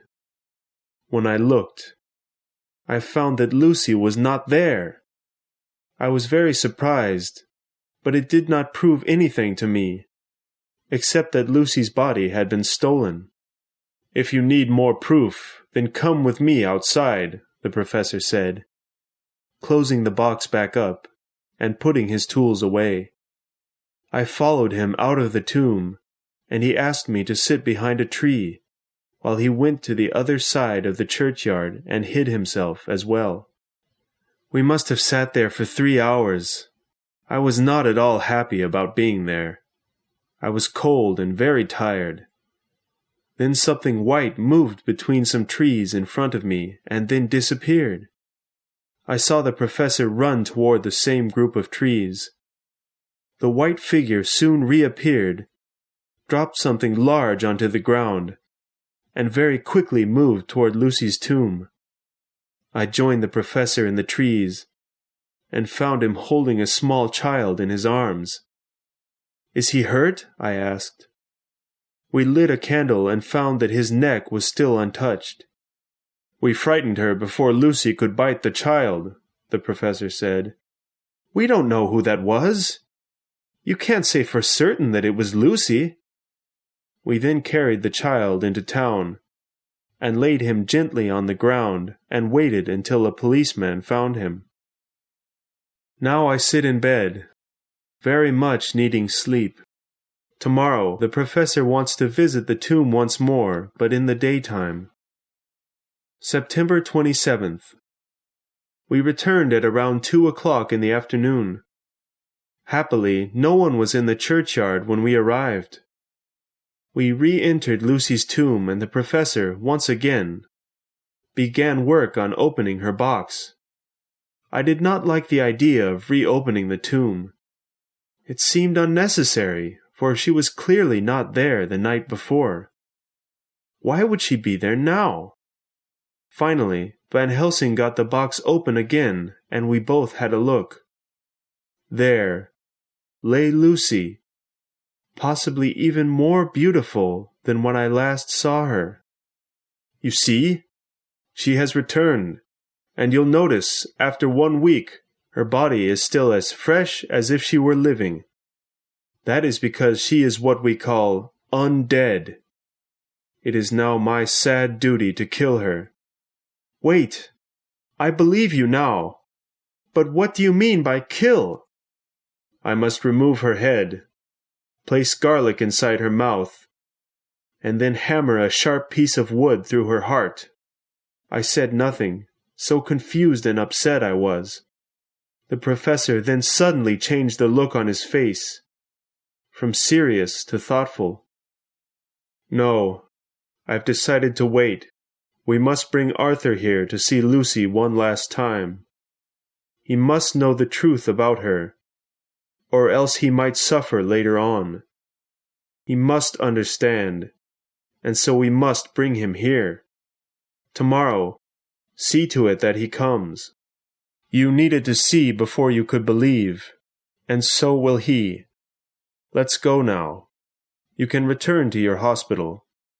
Tonight I will come back to the churchyard and keep watch over the tomb. September 29th. Arthur, Quincy, and I met Van Helsing in his room at the hotel this evening. Immediately he spoke to us about his plans for the evening.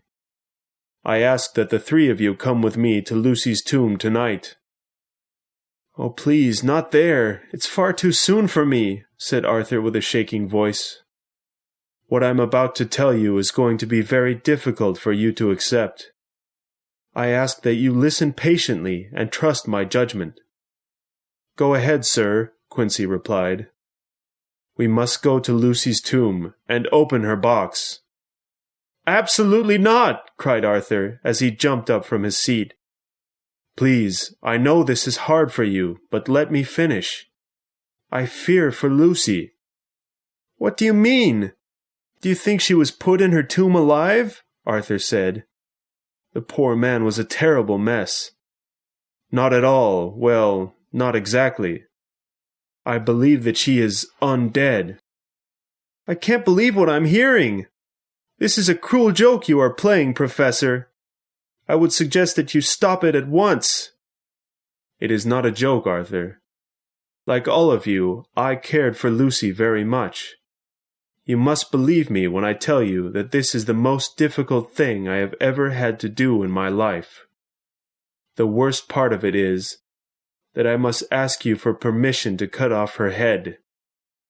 My God! What kind of man do you think I am? I will not let you go near her tomb. Van Helsing suddenly stood up and looked directly into Arthur's eyes. I'm sorry if this upsets you, but I have no choice. I do this at much risk to my own safety. However, I do it because it will save many lives, including yours. I have not come all the way from Holland to cut up a dead body for fun.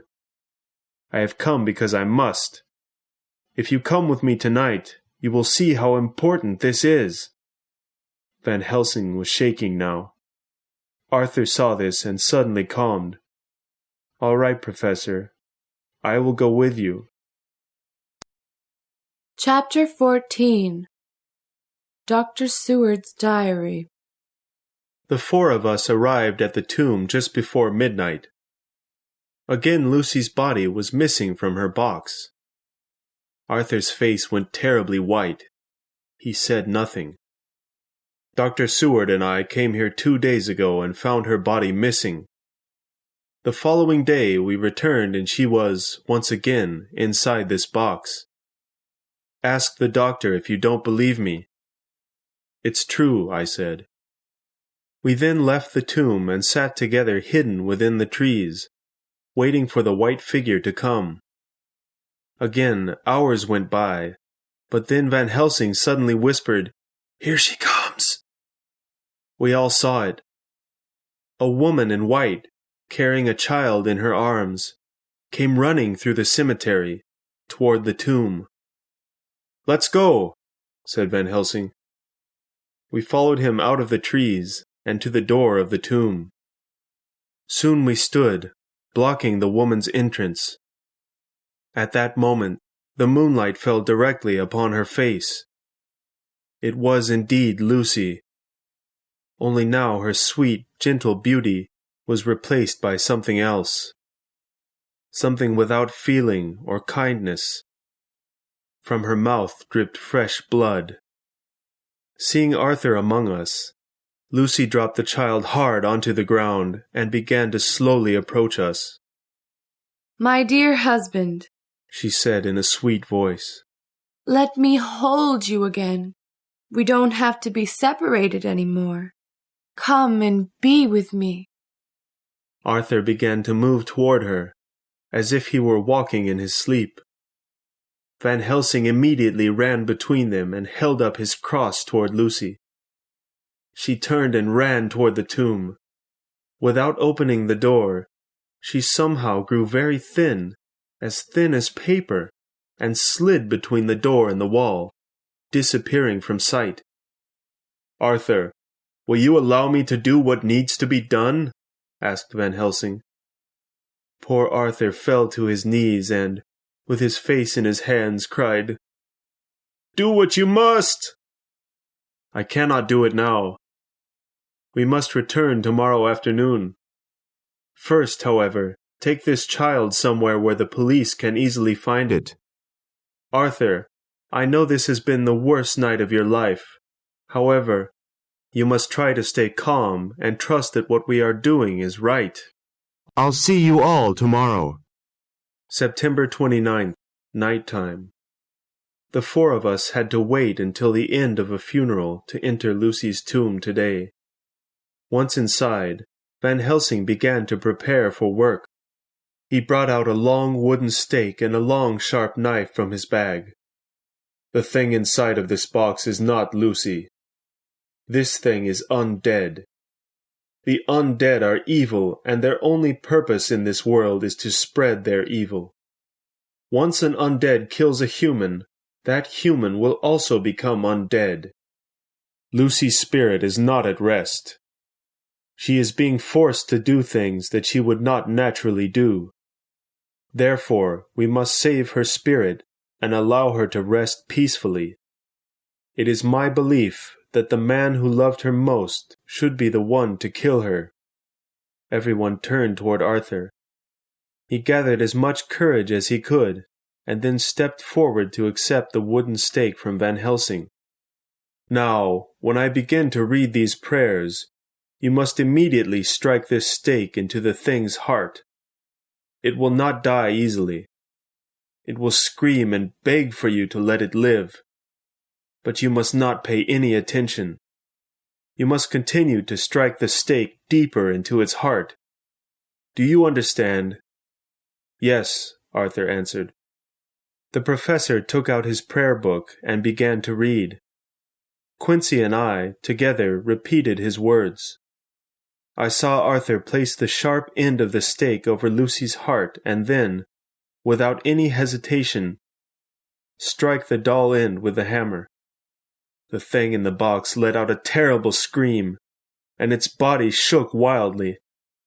Blood began to shoot from the heart in all directions, and those sharp teeth seemed to be biting into the thing's own mouth.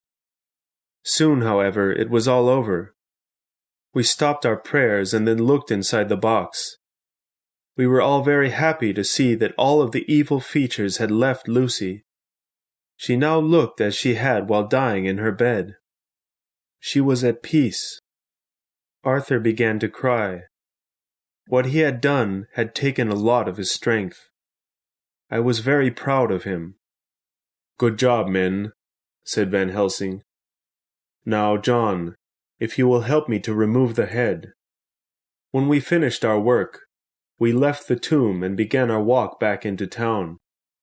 I hope, now that you have seen this evil, that you all will help me to find and destroy the man who began all of this. I have information that should lead us to him. I could very much use your help. One by one, we each agreed to do everything in our power to help the professor. Wonderful! Then we shall meet in 2 days. First, I must go to Holland. From there, I will call upon 2 other friends, who will prove to be of great help to us. Until then, rest and be at peace with yourselves. Chapter 15. Mina Harker's Diary. September 29th. I came to London today to share important news with Van Helsing. However, he had already gone to Holland.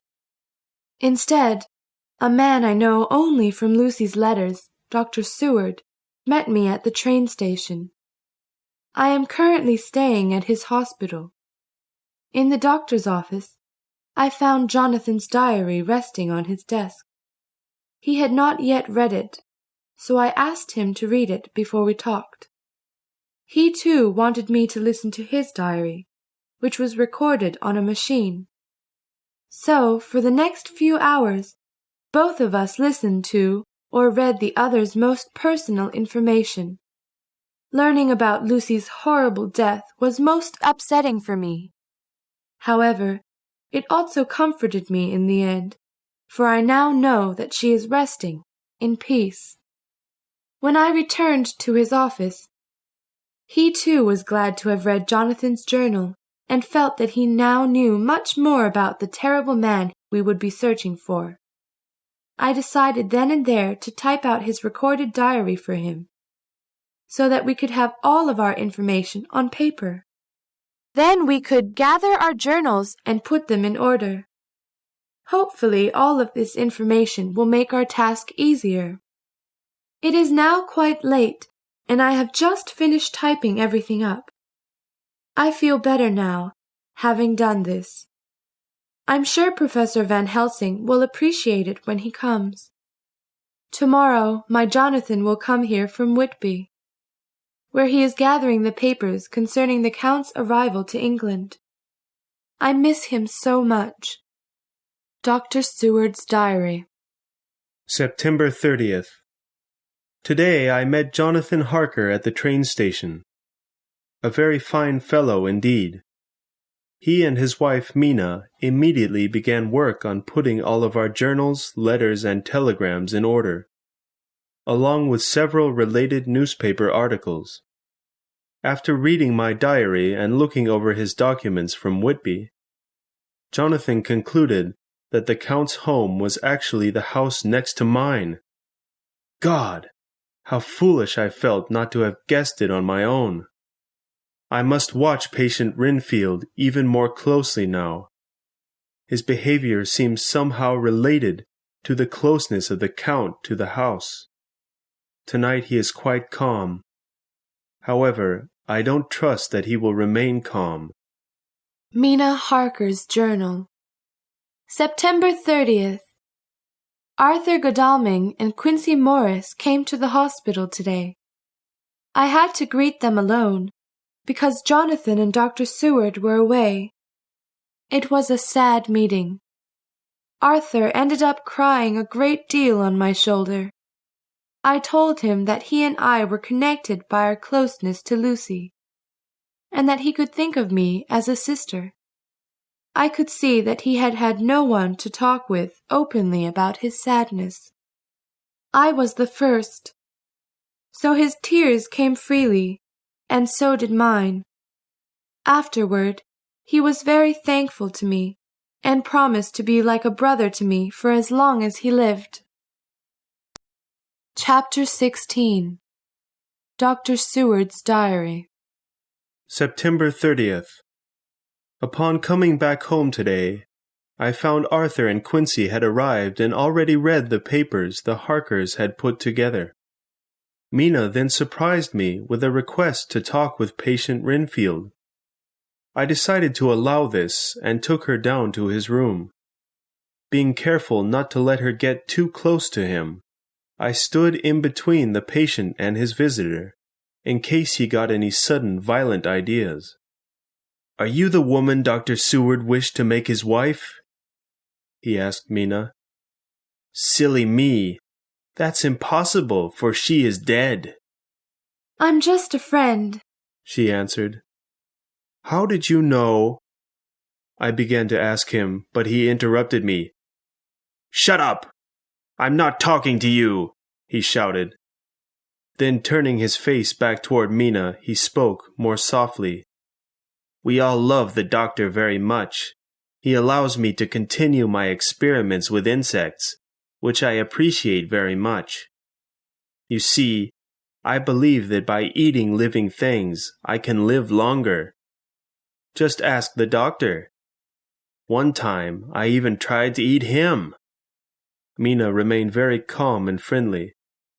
I, however, decided to end their little conversation before it could get too uncomfortable for her. Besides, Van Helsing was due to arrive very soon. "Miss," said Renfield as we were leaving his room, "you're kind, but I hope we never meet again." Mina Harker's Journal. September 30th. We all met in Dr. Seward's office this evening. Myself, Jonathan, Van Helsing, Dr. Seward, Arthur Godalming, and Quincy Morris. I assume that everyone here has read the papers put together by these two fine people, Jonathan and Mina Harker. Good. Then let me begin by telling you what I now know about the Count. He is an old vampire, and therefore very strong and very wise. He has many special powers. He can control the weather and the minds of other people. He can also control animals. He can change himself into different types of animals: a dog, a bat, a wolf, and so on. In trying to destroy him, we are in danger of becoming like him, one of the undead. Yet we must try our best. We cannot let him continue to spread his evil. He is powerful, however, we are powerful as well. He continued. In some ways, we have more freedom than he does. We can live in both day and night. We have scientific knowledge, and we have our love for each other. Now, something you should know. These vampires do not die as we do. They can live as long as they have blood to drink. They can even become younger, as our friend Jonathan noticed recently. He can also see very well in darkness. However, he has his weaknesses too. He hates garlic, and cannot go near religious objects such as the cross. He can be killed by shooting him with a blessed bullet, by running a wooden stake through his heart, or by removing his head with a knife. Mina, dear, I'm happy to say that your work is done. You have been extremely helpful. However, now the danger begins, and I want you as far from it as possible. I hated to hear this, but I could see that everyone felt the same way. I had no choice but to agree. They decided to go that night to the Count's home to have a look around, while I was simply to go to bed. I wished them much luck. Dr. Seward's Diary. October 1st, 4 a.m. As we were about to leave for the house next door, one of my men came to me to say that patient Renfield strongly wished to speak with me. Van Helsing and the others were interested in meeting him, so I agreed to see the patient. He greeted each of us one by one, like a true gentleman. I was completely shocked by his manner and politeness. He showed an intelligence and familiarity with upper society that I had never once guessed he had. Then he came to the point of his request to see me. He wished to be released at that very moment. As you can see, I'm quite normal now. It's very important that you let me go. Knowing how quickly his behavior could change, I, of course, refused. He surprised me again by remaining calm. You don't understand. I must go. If I remain here, I will be in great danger. You must let me go. I will talk with you more in the morning, I replied. Then we will see what I can do. Please, I'm begging you, all of you, let me go free. Absolutely not, I said strongly. Renfield suddenly became quiet and sat on his bed. As we were leaving his room, he addressed me one more time. Doctor, do me a favor. Tomorrow, when everything's different, think about what I said to you tonight. Chapter 17. Jonathan Harker's Journal. October 1st, 5 a.m. Before heading for the Count's home, Van Helsing gave each of us equipment for the night. A cross, a gun, a knife, a lantern, and a piece of blessed bread from the church. At the house, we managed to enter using one of Dr. Seward's skeleton keys, which could open almost any old lock. Right away, as soon as I entered the old house, I was reminded of the castle in Transylvania. The place was terribly dirty, with very thick dust covering every inch of the floor. I brought out the map of the house, which I had found in my office at Exeter, and searched for the prayer room. This, I guessed, was where the Count would keep his boxes, just as he had done in his castle. On the table before us was a set of keys.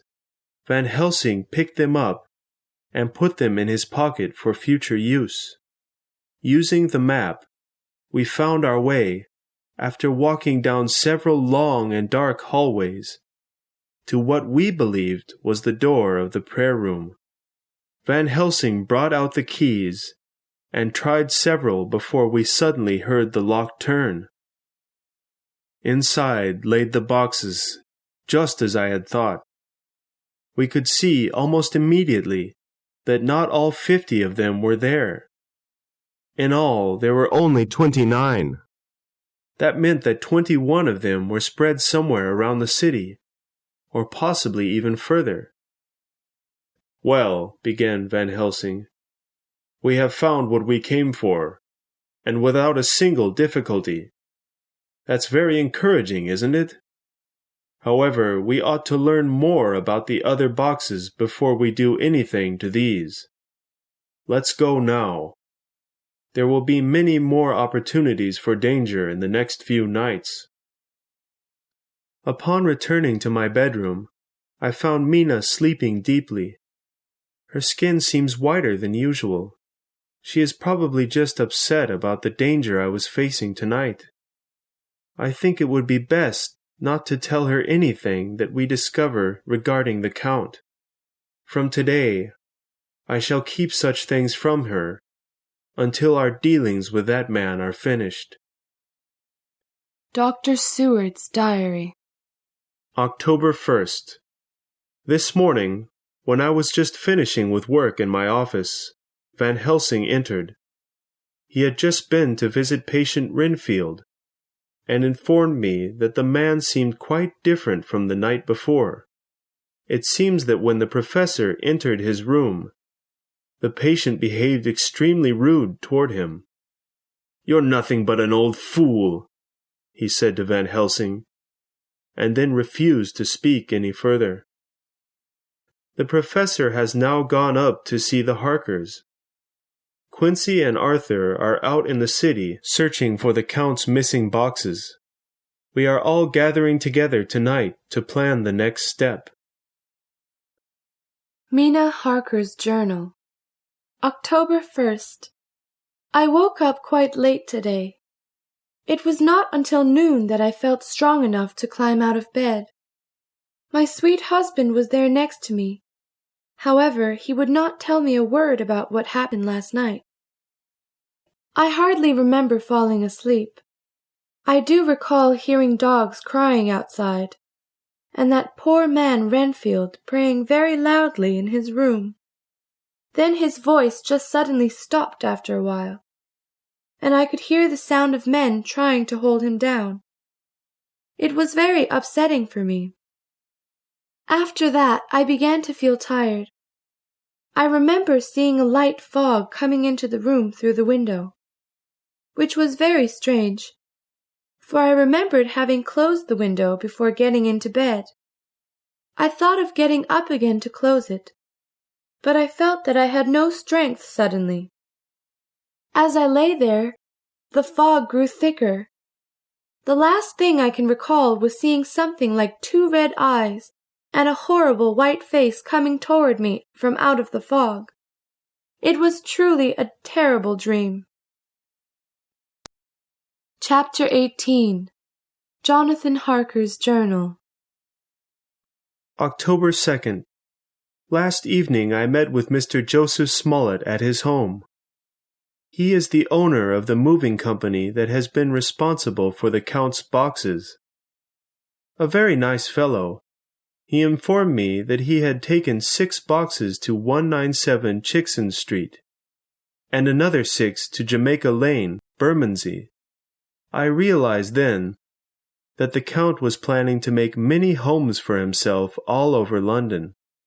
That way, he would be able to practice his evil in any part of the city.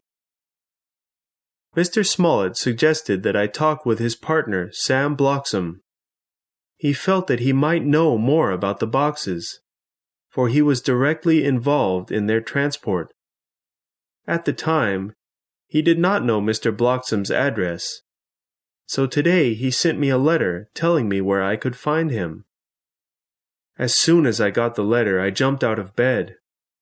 Mina was so tired that she did not wake. I think that she is a little sad about not being included in this business. Her face has become very white, and she is sleeping later than usual. I think that tomorrow I will send her back to our home in Exeter.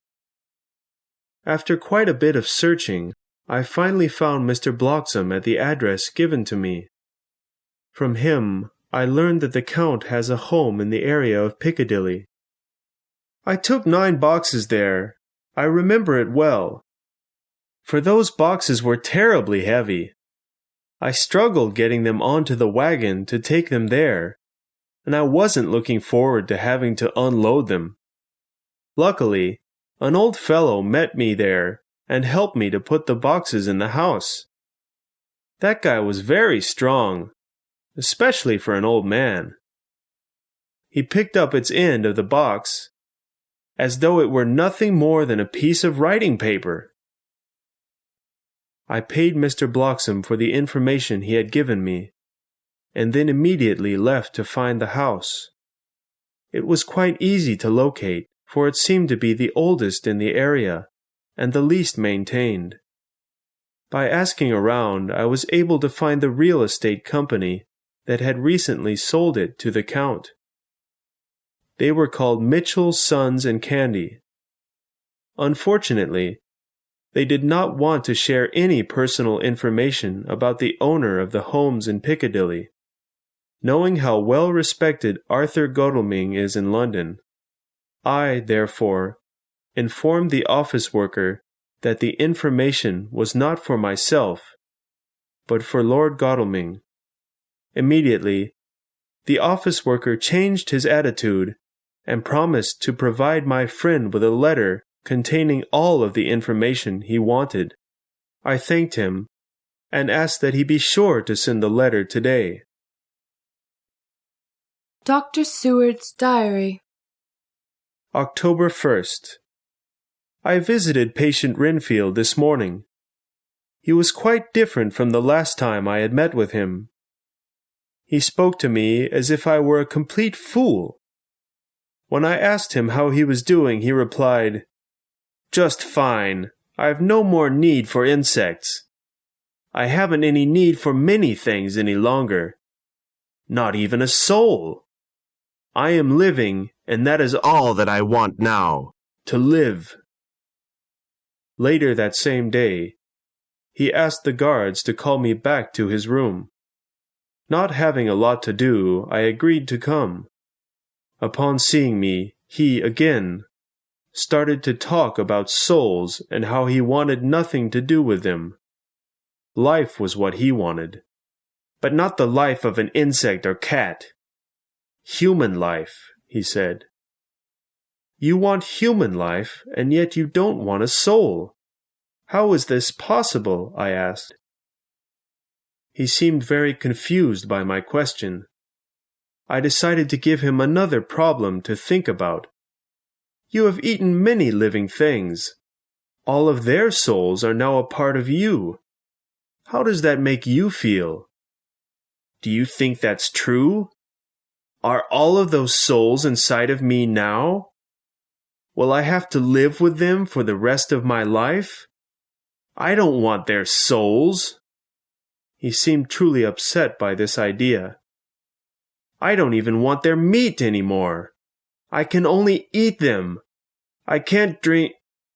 He stopped suddenly. I need human life.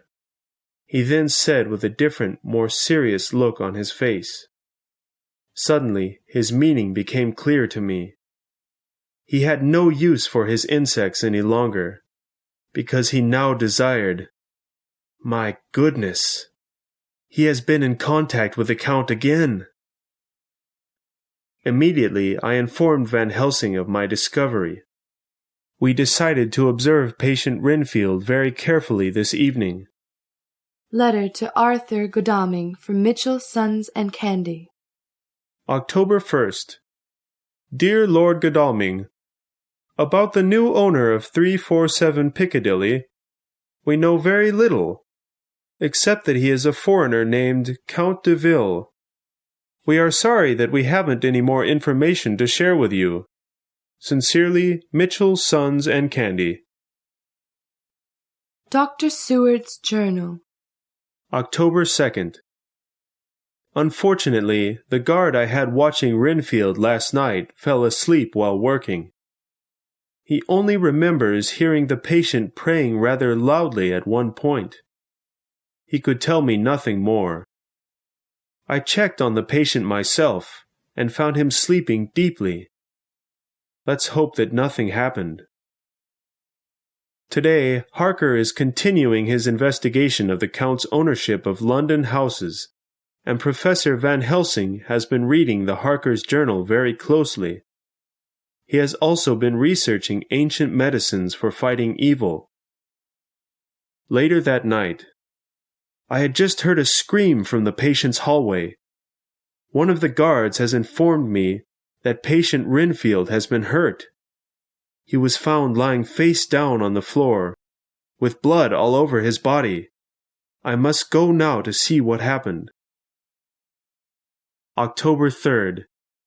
I must remain calm and try to clearly remember everything that happened.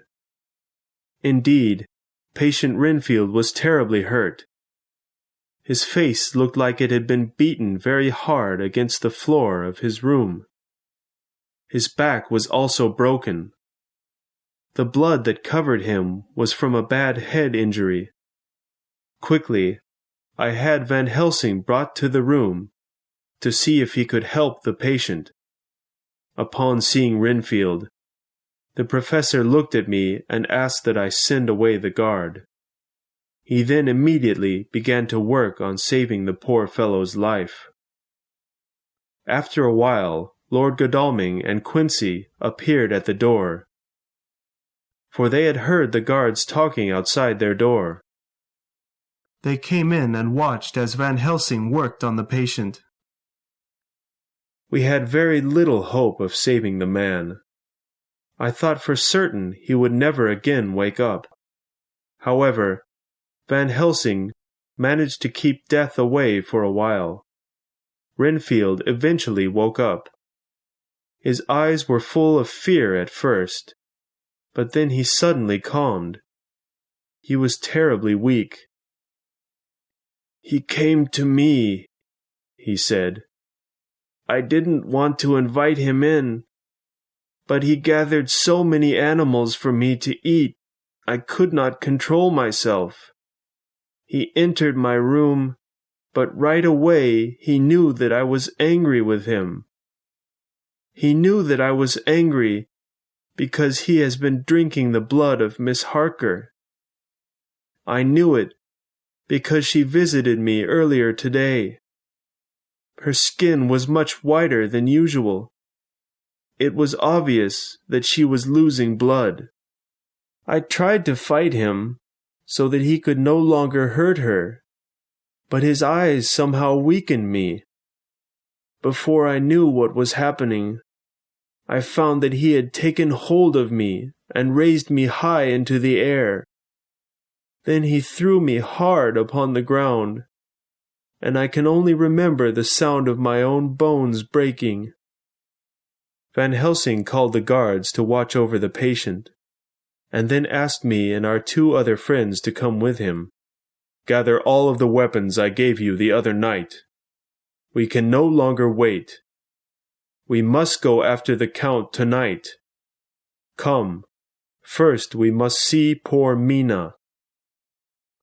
We went straight to the Harkers' room, but found the door locked.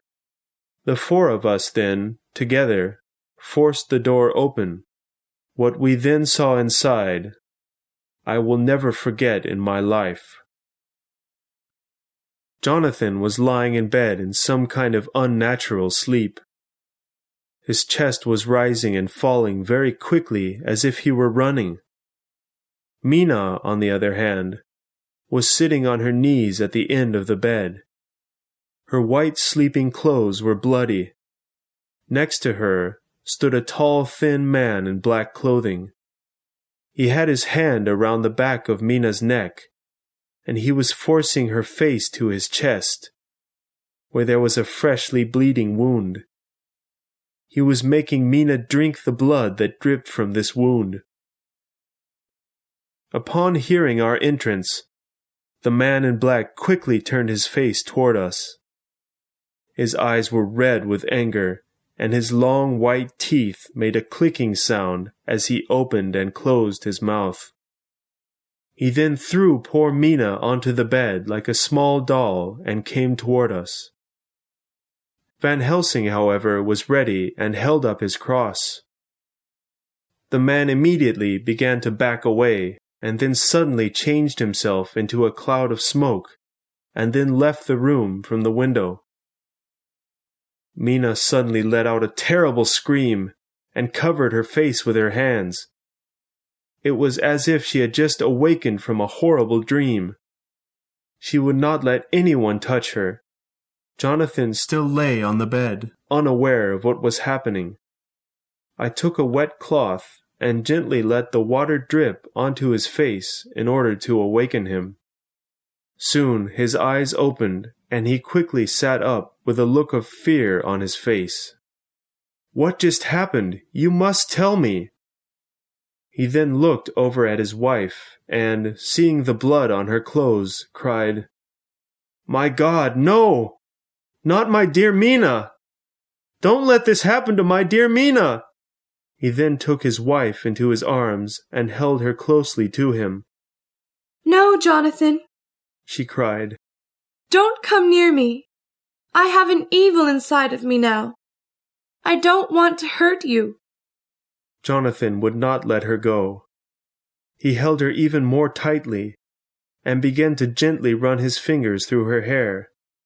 Just then, Godalming and Quincy, who had left the room to try and follow the Count after he disappeared, came running back.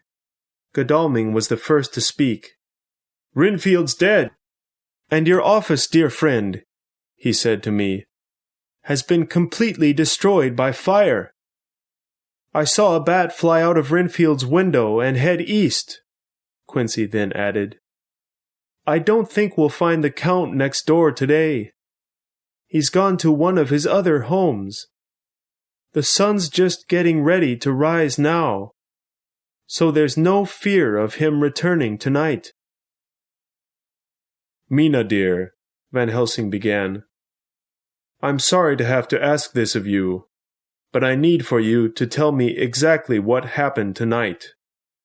The more we know, the better we'll be able to deal with the Count."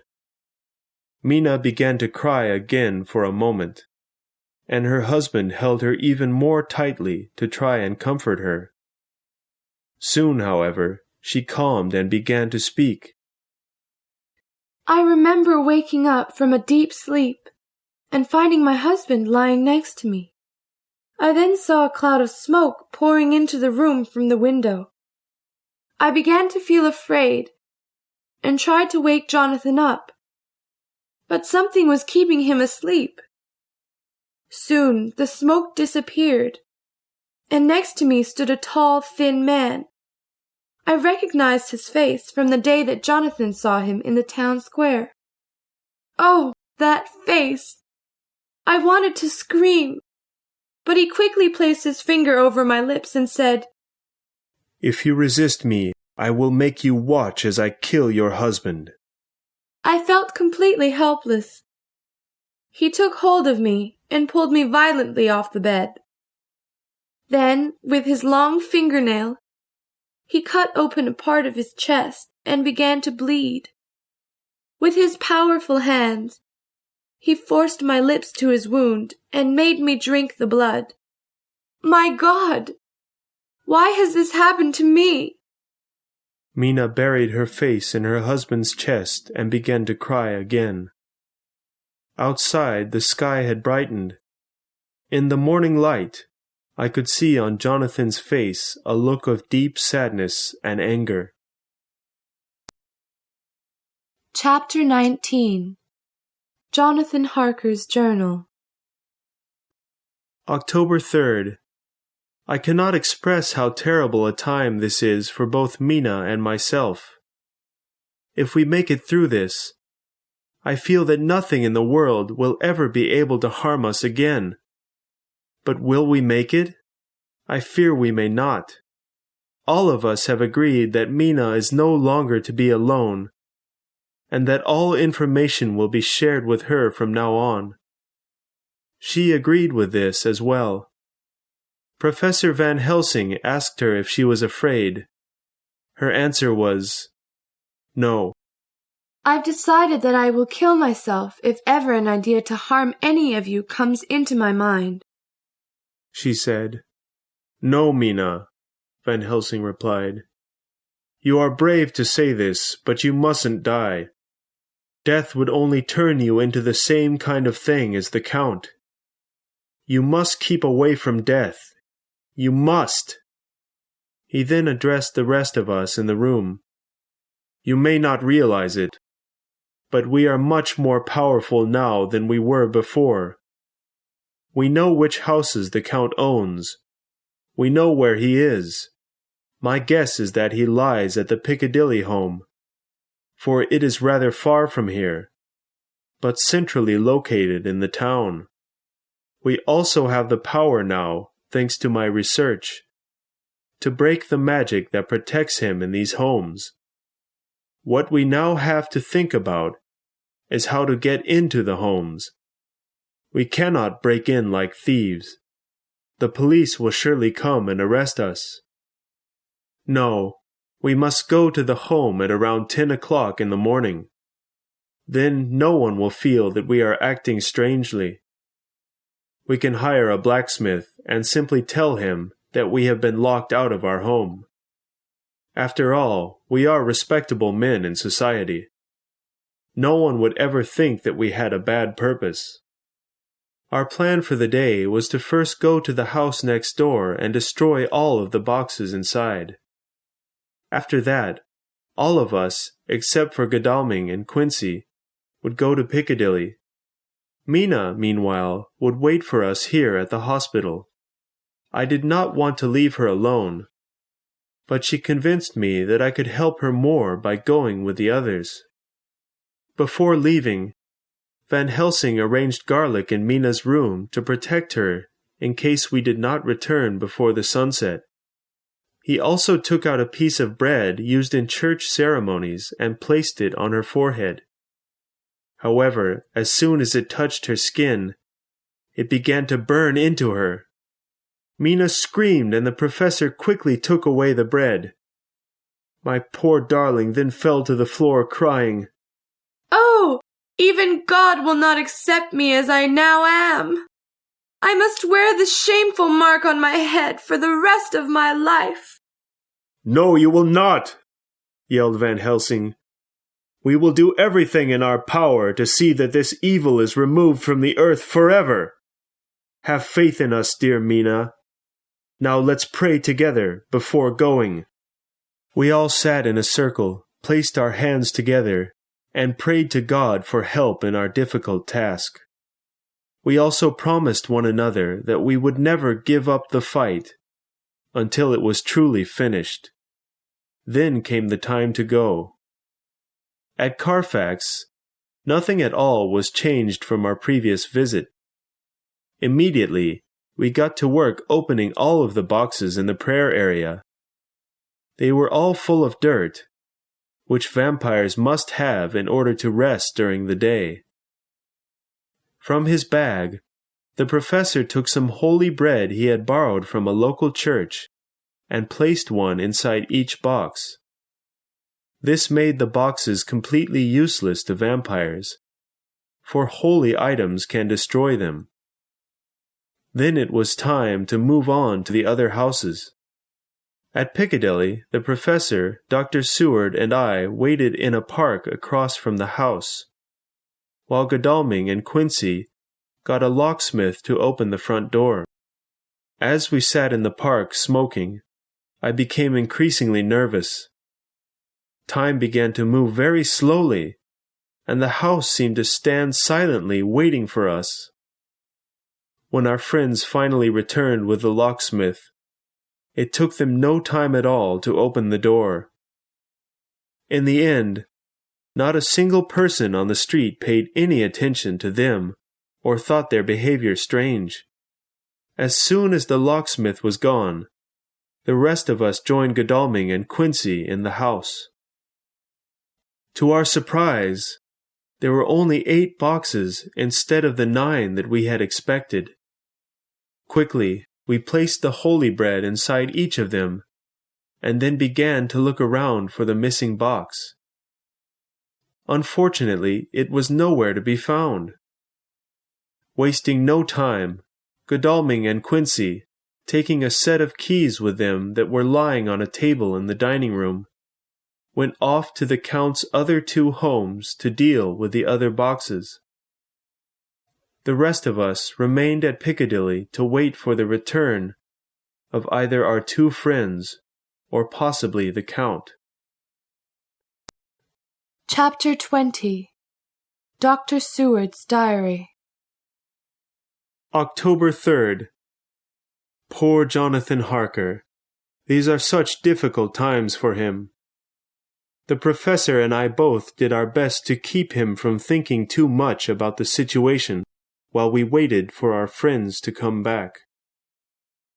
In my recent studies, Van Helsing said, I have learned a good deal about the Count. He was an extremely intelligent man and a brave soldier before he became a vampire. It is good that we have met him, for had we not, he would now be busy turning the people of London into terrible, blood-sucking monsters like himself. Just then there was a knock at the door. The professor went to see who it was and found a boy with a telegram waiting for him. It was a warning from Mina, saying that she had seen the Count had just left Carfax quickly, and that he seemed to be heading south toward Piccadilly. "He's coming!" cried Van Helsing. "Good, I'm ready for him," said Harker angrily. "Don't be so sure of yourself. He could kill each of us very easily." A half-hour later, another knock came at the front door. My heart began to beat very loudly. The three of us walked slowly to the door and, prepared for battle, opened it quickly. Happily, it was Godalming and Quincy, back after successfully destroying 12 more boxes. Right away, we told them about Mina's telegram, and Quincy, being the great hunter that he is, immediately began to make a plan for us to follow when the Count appears. However, there was no time, for at the moment we heard the sound of a key entering the lock of the front door. Quickly, we all hid in separate parts of the first room, just down the hallway from the entranceway.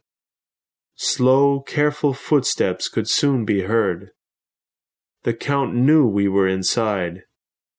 Before we could make a move, he jumped far into the room. We were all greatly surprised by his speed and strength. He turned and saw Harker move into the hall in order to prevent the Count's escape. Harker then rushed at the man with his knife and took a large swing. The Count jumped backward just in time to avoid being cut. On his face was a look of pure anger. Then all 5 of us ran at him. Seeing that he was outnumbered, the Count ran toward the window and jumped through it, sending glass flying in all directions. He ran to a wooden barn in back of the house, and just before going inside, turned back toward us and shouted, "Just like your female friends, your blood shall soon be mine." Then he disappeared inside. He speaks fearful words, but trust me, he is the one who is most afraid, said Van Helsing. Godalming and Quincy ran to the barn and tried to follow the Count. However, the door was locked. Meanwhile, the professor gathered all of the Count's papers and personal items in the house and threw them into the fire. "He has only 1 box left. He is weak now. However, our fight today is over. We must get back to dear Mina. She will need us." Returning to Mina was difficult. She had very high hopes, and her disappointment showed very clearly. She was, however, extremely proud of us for having tried our best. After dinner, we decided to take turns staying up and keeping watch over Mina's room. So, now I write, for it seems our day is done. Jonathan Harker's Journal. October 3rd, midnight. I feel so helpless. We have no idea where the Count's last box is. He could hide from us for many years, and one day surprise each of us, one by one. Ah! Worrying like this will not make things better. I must sleep. I am very tired. October 4th. This morning, about an hour before sunrise, Mina woke up suddenly and asked me to get the professor. I jumped out of bed and went to get him. Soon, everyone was gathered in our room. "What is it, Mina?" the professor asked. You must hypnotize me now, before the sun comes up. I feel that there are things I might be able to tell you. Quick! Right away, Van Helsing sat down in front of her and began to move his hands before her eyes in order to hypnotize her. Within a few minutes, her eyes closed and then opened again. She did not seem like her usual self at that moment. It was as if she were dreaming with her eyes open. Van Helsing began to ask her questions. "Can you tell me where you are?" he asked. I'm not sure, She answered. I can't see anything but darkness.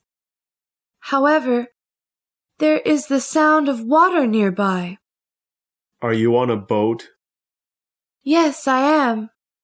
And what are you doing on this boat?"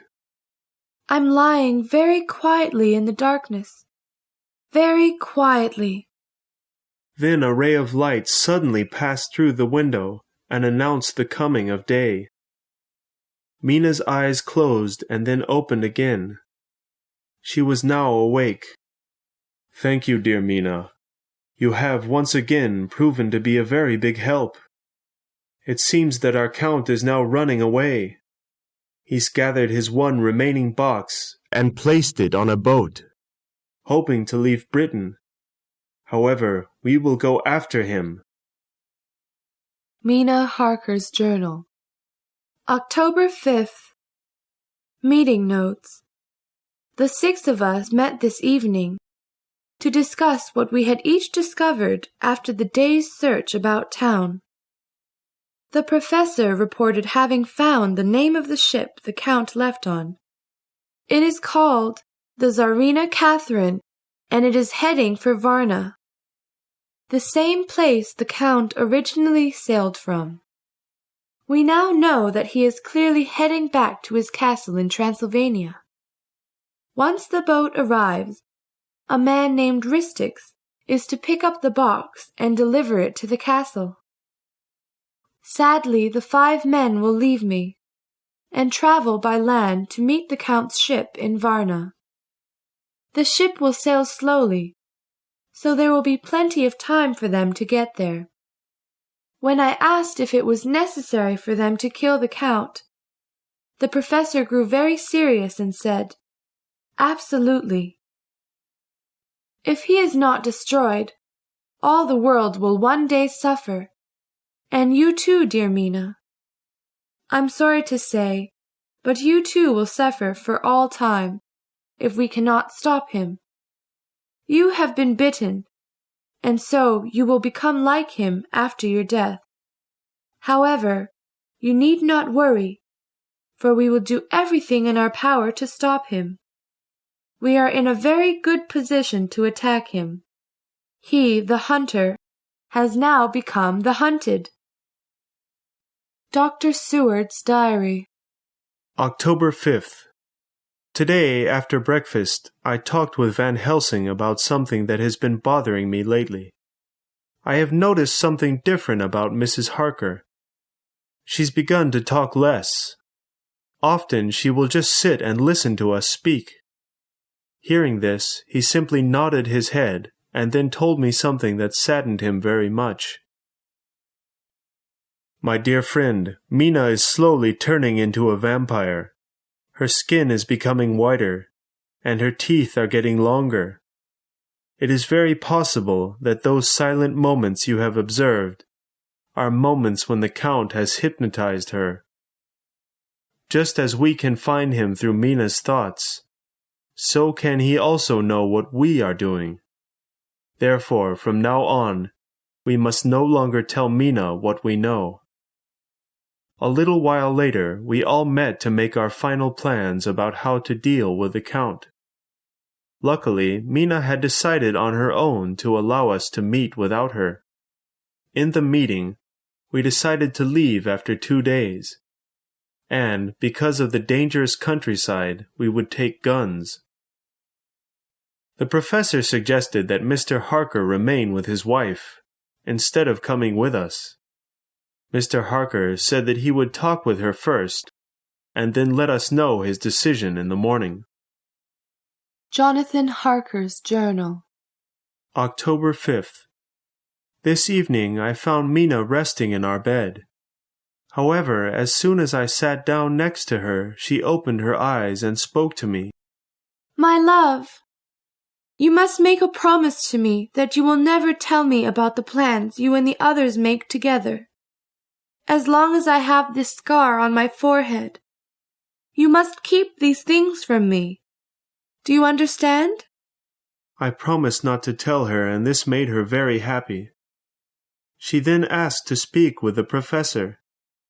I called him into the room, and he approached Mina with his kind eyes. Professor, I've called you here to tell you that I must accompany all of you on your journey. My situation is a terrible one. I can very easily come under the control of the Count, whenever he decides. If he calls for me, I will have no choice but to go to him. I believe it would be safer for me this way. You're right, dearest Mina, Van Helsing said with a smile. You shall come with us. I don't know why I didn't think of this myself. You should gather your things then, quickly, for soon we shall leave.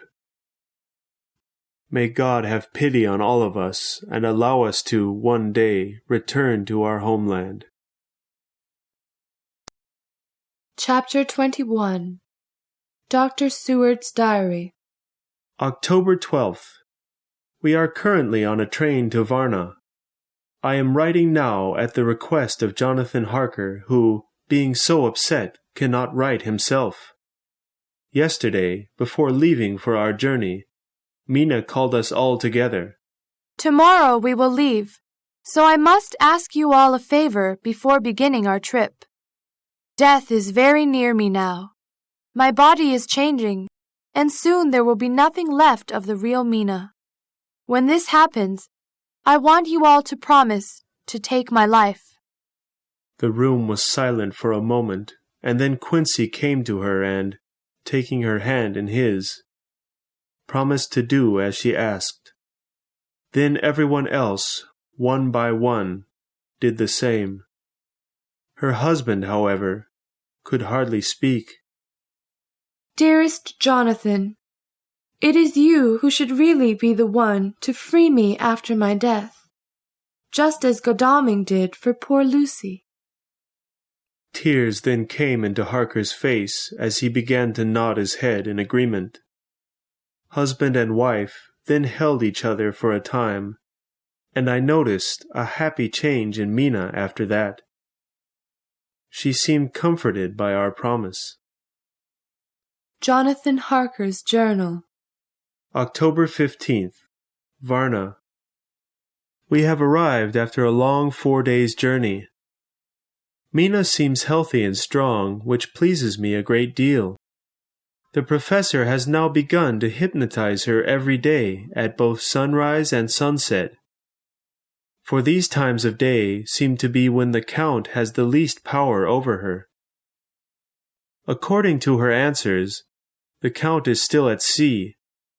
Tomorrow we will visit the police in order to arrange for permission to get on the Count's boat as soon as it arrives.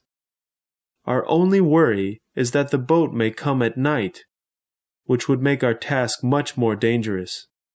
Hopefully, we will soon hear news about the boat's progress. October 17th. We now have full permission to board the boat and to take the box, for Godalming told him that it contained something that was stolen from him. Our plan is to open the box immediately and destroy the Count's body, even if other people are present. If we are successful, the professor said that the Count's body will burn up and disappear. In that case, we will all be safe from the law. The police cannot arrest us without a dead body as proof of murder. Dr. Seward's Diary. October 24th. News has just arrived that the Tsarina Catherine has been seen passing the Dardanelles. We are all very excited. We, of course, mention nothing to Mina. The professor and I are quite worried about her. Although she seems healthy, she is speaking less and less. According to Van Helsing, we need not worry too much, unless her teeth begin to sharpen. At that point, we would then have to keep our promise and take her life. Oh, how sad a day that would be! The boat should arrive early the following morning. Therefore, we are all going to try and get a good night's sleep, although I think I'll be too anxious. October 25th, noon. The boat has not yet come.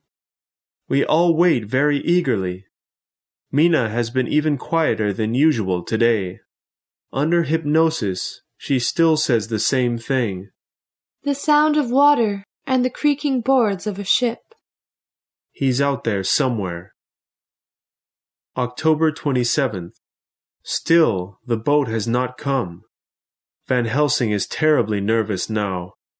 He fears that the Count somehow knows we're waiting for him and is trying to get away. Mina's words today, when hypnotized, still spoke of water, but she said the sound seemed softer than usual. October 28th. News! We received a telegram today, informing us that the boat somehow changed direction and came to the town of Galatz. Immediately, Van Helsing had Godalming contact the leaders in that town to arrange for permission to go aboard the boat. Meanwhile, we needed to find out when trains from Varna leave for Galatz. Much to our surprise, Mina had the answer. At 6:30 in the morning, she cried. How could you know such a thing? Asked Van Helsing. I love to study train schedules in my spare time, she answered. So it was decided that we would take the first train in the morning and try to catch the Count before he could get very far. Everyone agreed that Mina seemed to be more like her old self today. She, too, said that she had not felt so good in quite a while.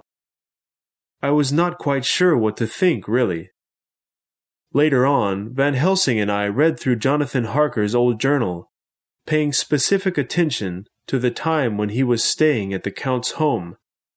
Suddenly, an idea came to the professor. Ah, it is all quite clear to me now. I was beginning to worry that all our hopes were lost. However, now I see that things are quite the opposite. Modern science has taught us some things about bad people.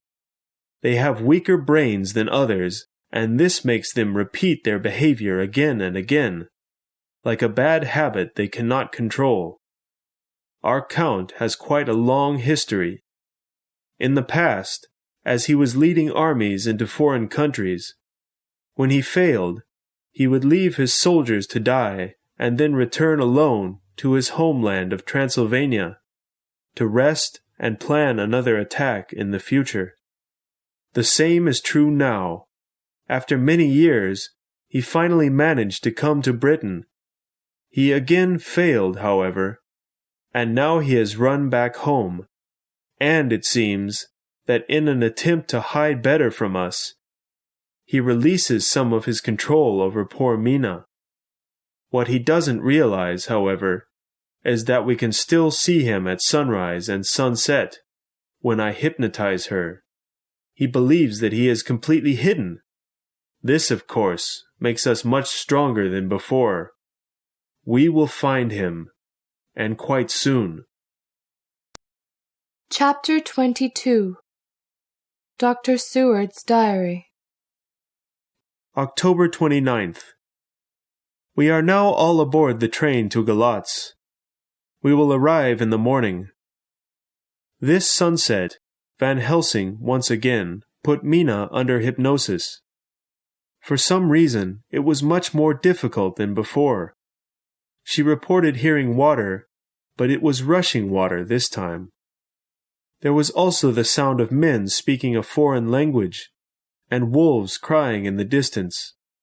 Clearly, Mina is beginning to lose her ability to see the Count when hypnotized. I pray that we can find him before she entirely loses it. Without this, we will never be able to locate him. God help us. October 30th, morning.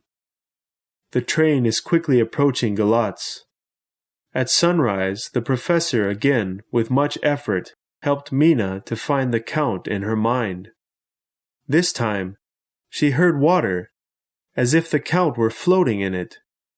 She also heard the sound of cows. It seemed that there were other wood boxes nearby, for she could hear wood rubbing up against the Count's box. And there's something new. It's the sound of... Oh my God! Her eyes suddenly became wide and her face turned very white. "What is it, Mina?" cried the professor. "Quickly, tell me!" But then the sunlight came through the window, and Mina was soon awake, without any memory of what she had seen just moments before.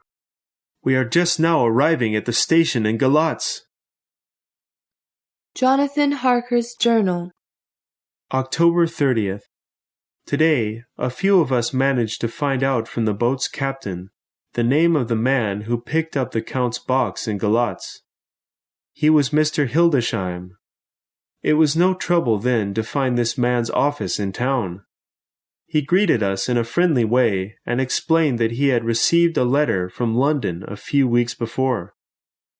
"A fellow named Mr. DeVille sent it and asked that I get a box from off the Tsarina Catherine when it arrives, and then hand it over to another fellow named Petrov Skinsky." Sadly, we learned later in the day that Mr. Skinsky's body had been found outside a church. His neck was torn to pieces. Feeling less hopeful about our search, we then returned to our hotel. Seeing us so disappointed, Mina suggested that we all rest for an hour or so. She, in the meantime, will write up a paper with everything that we now know about the Count at this time. Memorandum written by Mina Harker. 1. We know that the Count cannot reach his home without being carried there in his box. 2. What sort of transport shall he use to get there? A. Traveling by road would be too dangerous for him. He could easily be followed, and there's the likely chance that someone would open the box out of curiosity. B. Traveling by train would also be dangerous, mainly because train schedules are very unreliable. He could easily get caught somewhere in daylight. C. Probably the safest way for him to go would be by boat, as there are fewer people to deal with, and he can rise from his box at night. Therefore, we believe the Count is now on water somewhere. Because the man who received the Count's box, Mr. Skinsky, was known to work often with the local river workers, my guess would be that the Count arranged for his box to be placed on a riverboat. According to my map, the Sereth River runs closest to Castle Dracula. It is most likely that that same group of travelers who helped the Count leave his homeland is now helping him to return to it. They may even be guarding him during the journey. Mina Harker's Journal. After showing my last writing to the men, they all thanked me one by one. Van Helsing was, of course, the most pleased. "Now we are back in the hunt," he said. Godalming has already arranged for a fast boat to take both he and Jonathan up the river, after the Slovak boat that is carrying away the Count. Quincy and Dr. Seward will then ride horses up the riverside, in case the boat makes any stops along the way. And the professor and I will be going as directly as we can to Castle Dracula. Jonathan did not like hearing this plan, and became quite upset.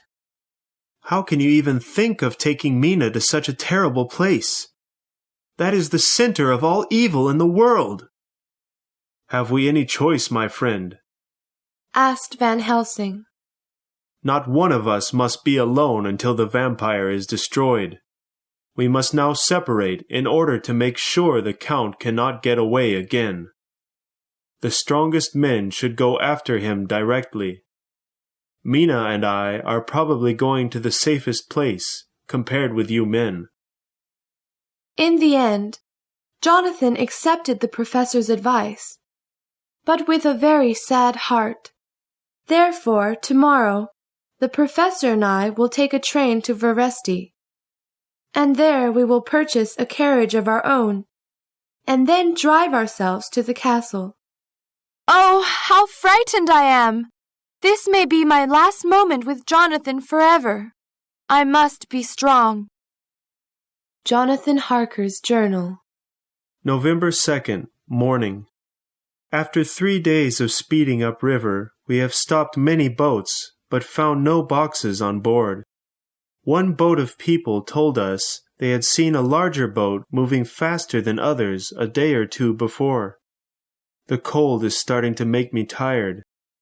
Godalming is doing most of the driving since he has plenty of experience with his own boat in England. I wish that we could somehow move faster. I worry that the Count might reach his home before we do. That would be quite bad for my Mina. I'm guessing that she and the professor are near the Borgo Pass about now. God protect them. Dr. Seward's Diary. November 4th. We've been writing hard these days, but Quincy and I are still full of energy and strength. Today we heard from some of the local people that Godalming's boat was damaged when he tried to take it up a narrow part of the river. It's apparently still running, but less quickly. That means Quincy and I must race even faster toward our destination.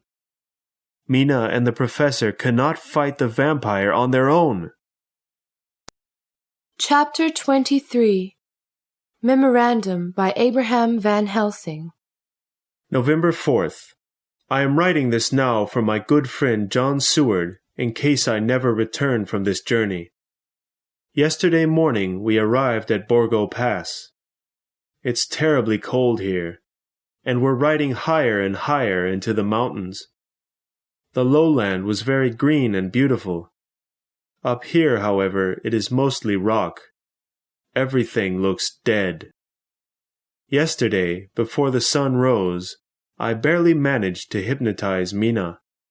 From what she told me, it seemed that the Count was still floating down the river. Since then, however, all of my attempts at hypnosis have been unsuccessful. I begin now a half an hour early and, still, I cannot get her to enter the Count's mind. Mina herself has slept almost the entire time we have been riding in the carriage. Sometimes she sleeps so deeply that I cannot wake her, no matter how hard I try. She does not eat either. At night, she cannot sleep and usually remains staring at me without saying a word. All this makes me terribly frightened, but I say nothing to her. For the rest of the time, she is her usual sweet self. She has been taking very good care of this tired old man. November 5th. Today we arrived at Castle Dracula. Again, I tried to hypnotize my young friend, however, I failed again. We then built a fire and prepared some food. Mina, however, did not eat. After dinner, I wrapped her in many warm blankets, and then made a circle of holy bread around her. I felt the need to test the circle, so I asked Mina to come over and sit next to me by the fire. She stood up, but could not walk beyond the circle. I was happy to see that she would be safe. Just then, the horses began to go crazy. The snow that was falling around us began to move in circles. Soon, I thought that I could see the images of women floating in the air. I looked over at Mina, and found her sitting very peacefully, seeming completely unafraid. The 3 women were just as Jonathan had described them in his journal. They came right up to us, but could not get any closer because of the circle of bread. "Rise and follow us," they said to Mina. I watched her closely and was happy to see that she was now terrified of the women. This let me know that there is still hope for her. She is not yet completely one of them. I got up and, with some bread in my hands, began to walk toward the women in order to get them away from Mina. Just as I was doing this, the first rays of sunlight began to shine upon the ground. The 3 women floated back into the castle, and we were once again safe. Looking over at our horses, I saw that they were all dead. It seems the 3 women drank them dry of blood. I must make some breakfast and then begin my work. Jonathan Harker's journal. November 4th. Damn that accident we had in the river. We would certainly have caught the Count's boat if it had not happened. We have bought some horses, and are now getting ready to start out. I pray for my dear Mina's safety. November 5th. The Slovakian men carrying the Count's box left the river today, and very quickly loaded it onto a wagon and drove away. Godalming and I are just about to follow them with our horses. Dr. Van Helsing's memorandum. November 5th. Today, leaving Mina asleep safely in her circle, I went into the castle. First, I made sure to remove the doors with a hammer, so that I would not get locked in, like Jonathan had. Then I found my way into the prayer room, where I knew the Count and his family kept their boxes. The first one I opened contained one of the beauties that had visited us the night before. Looking at her there, I found myself unable to kill her right away. So amazed was I to see such a sleeping creature. Then I was suddenly awakened from my dream by a sad cry. It was the voice of Mina. It was as if she were warning me. Taking advantage of my clearness of mind, I quickly drove a wooden stick through the vampire's heart. Searching the other 2 boxes in the room, I found the other 2 women and dealt with them in the same way. Apart from these, there was one more large box. There was no mistaking whose it was, for on the outside was written the name Dracula. I placed a piece of holy bread inside of it, making it useless to the evil man for all time. Afterward, I had to destroy the bodies of each of the women. This was not easy work for me. They screamed in terrible pain and blood flew everywhere. However, seeing the peaceful look on their faces at the very end gave me strength to complete my work. Just before leaving the castle, I said a special prayer at the door and made it impossible for the Count ever to enter it again. Mina Harker's journal. November 6th. The 2 of us are now heading back toward the Borgo Pass. I told the professor after he came back from the castle that I could feel my husband getting closer. So we immediately wrapped ourselves in as many blankets as we could carry and began to walk down the mountain path.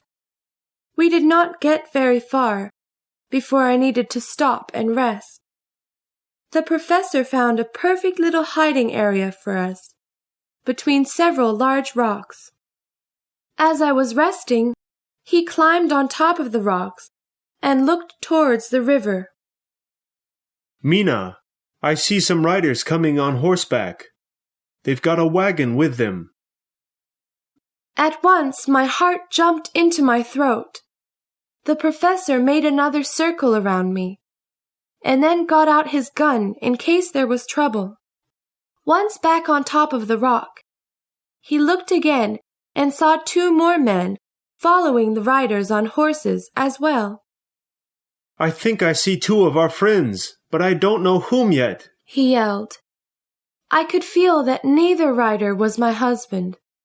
However, just moments later, a burst of emotion ran through my body, and I knew that Jonathan was very near. At that same moment, the professor shouted, "I see 2 more riders coming from the north now. My goodness! This is it, Mina! This is it! I could tell that the sun would very soon be down. It was already at the edge of the mountain top.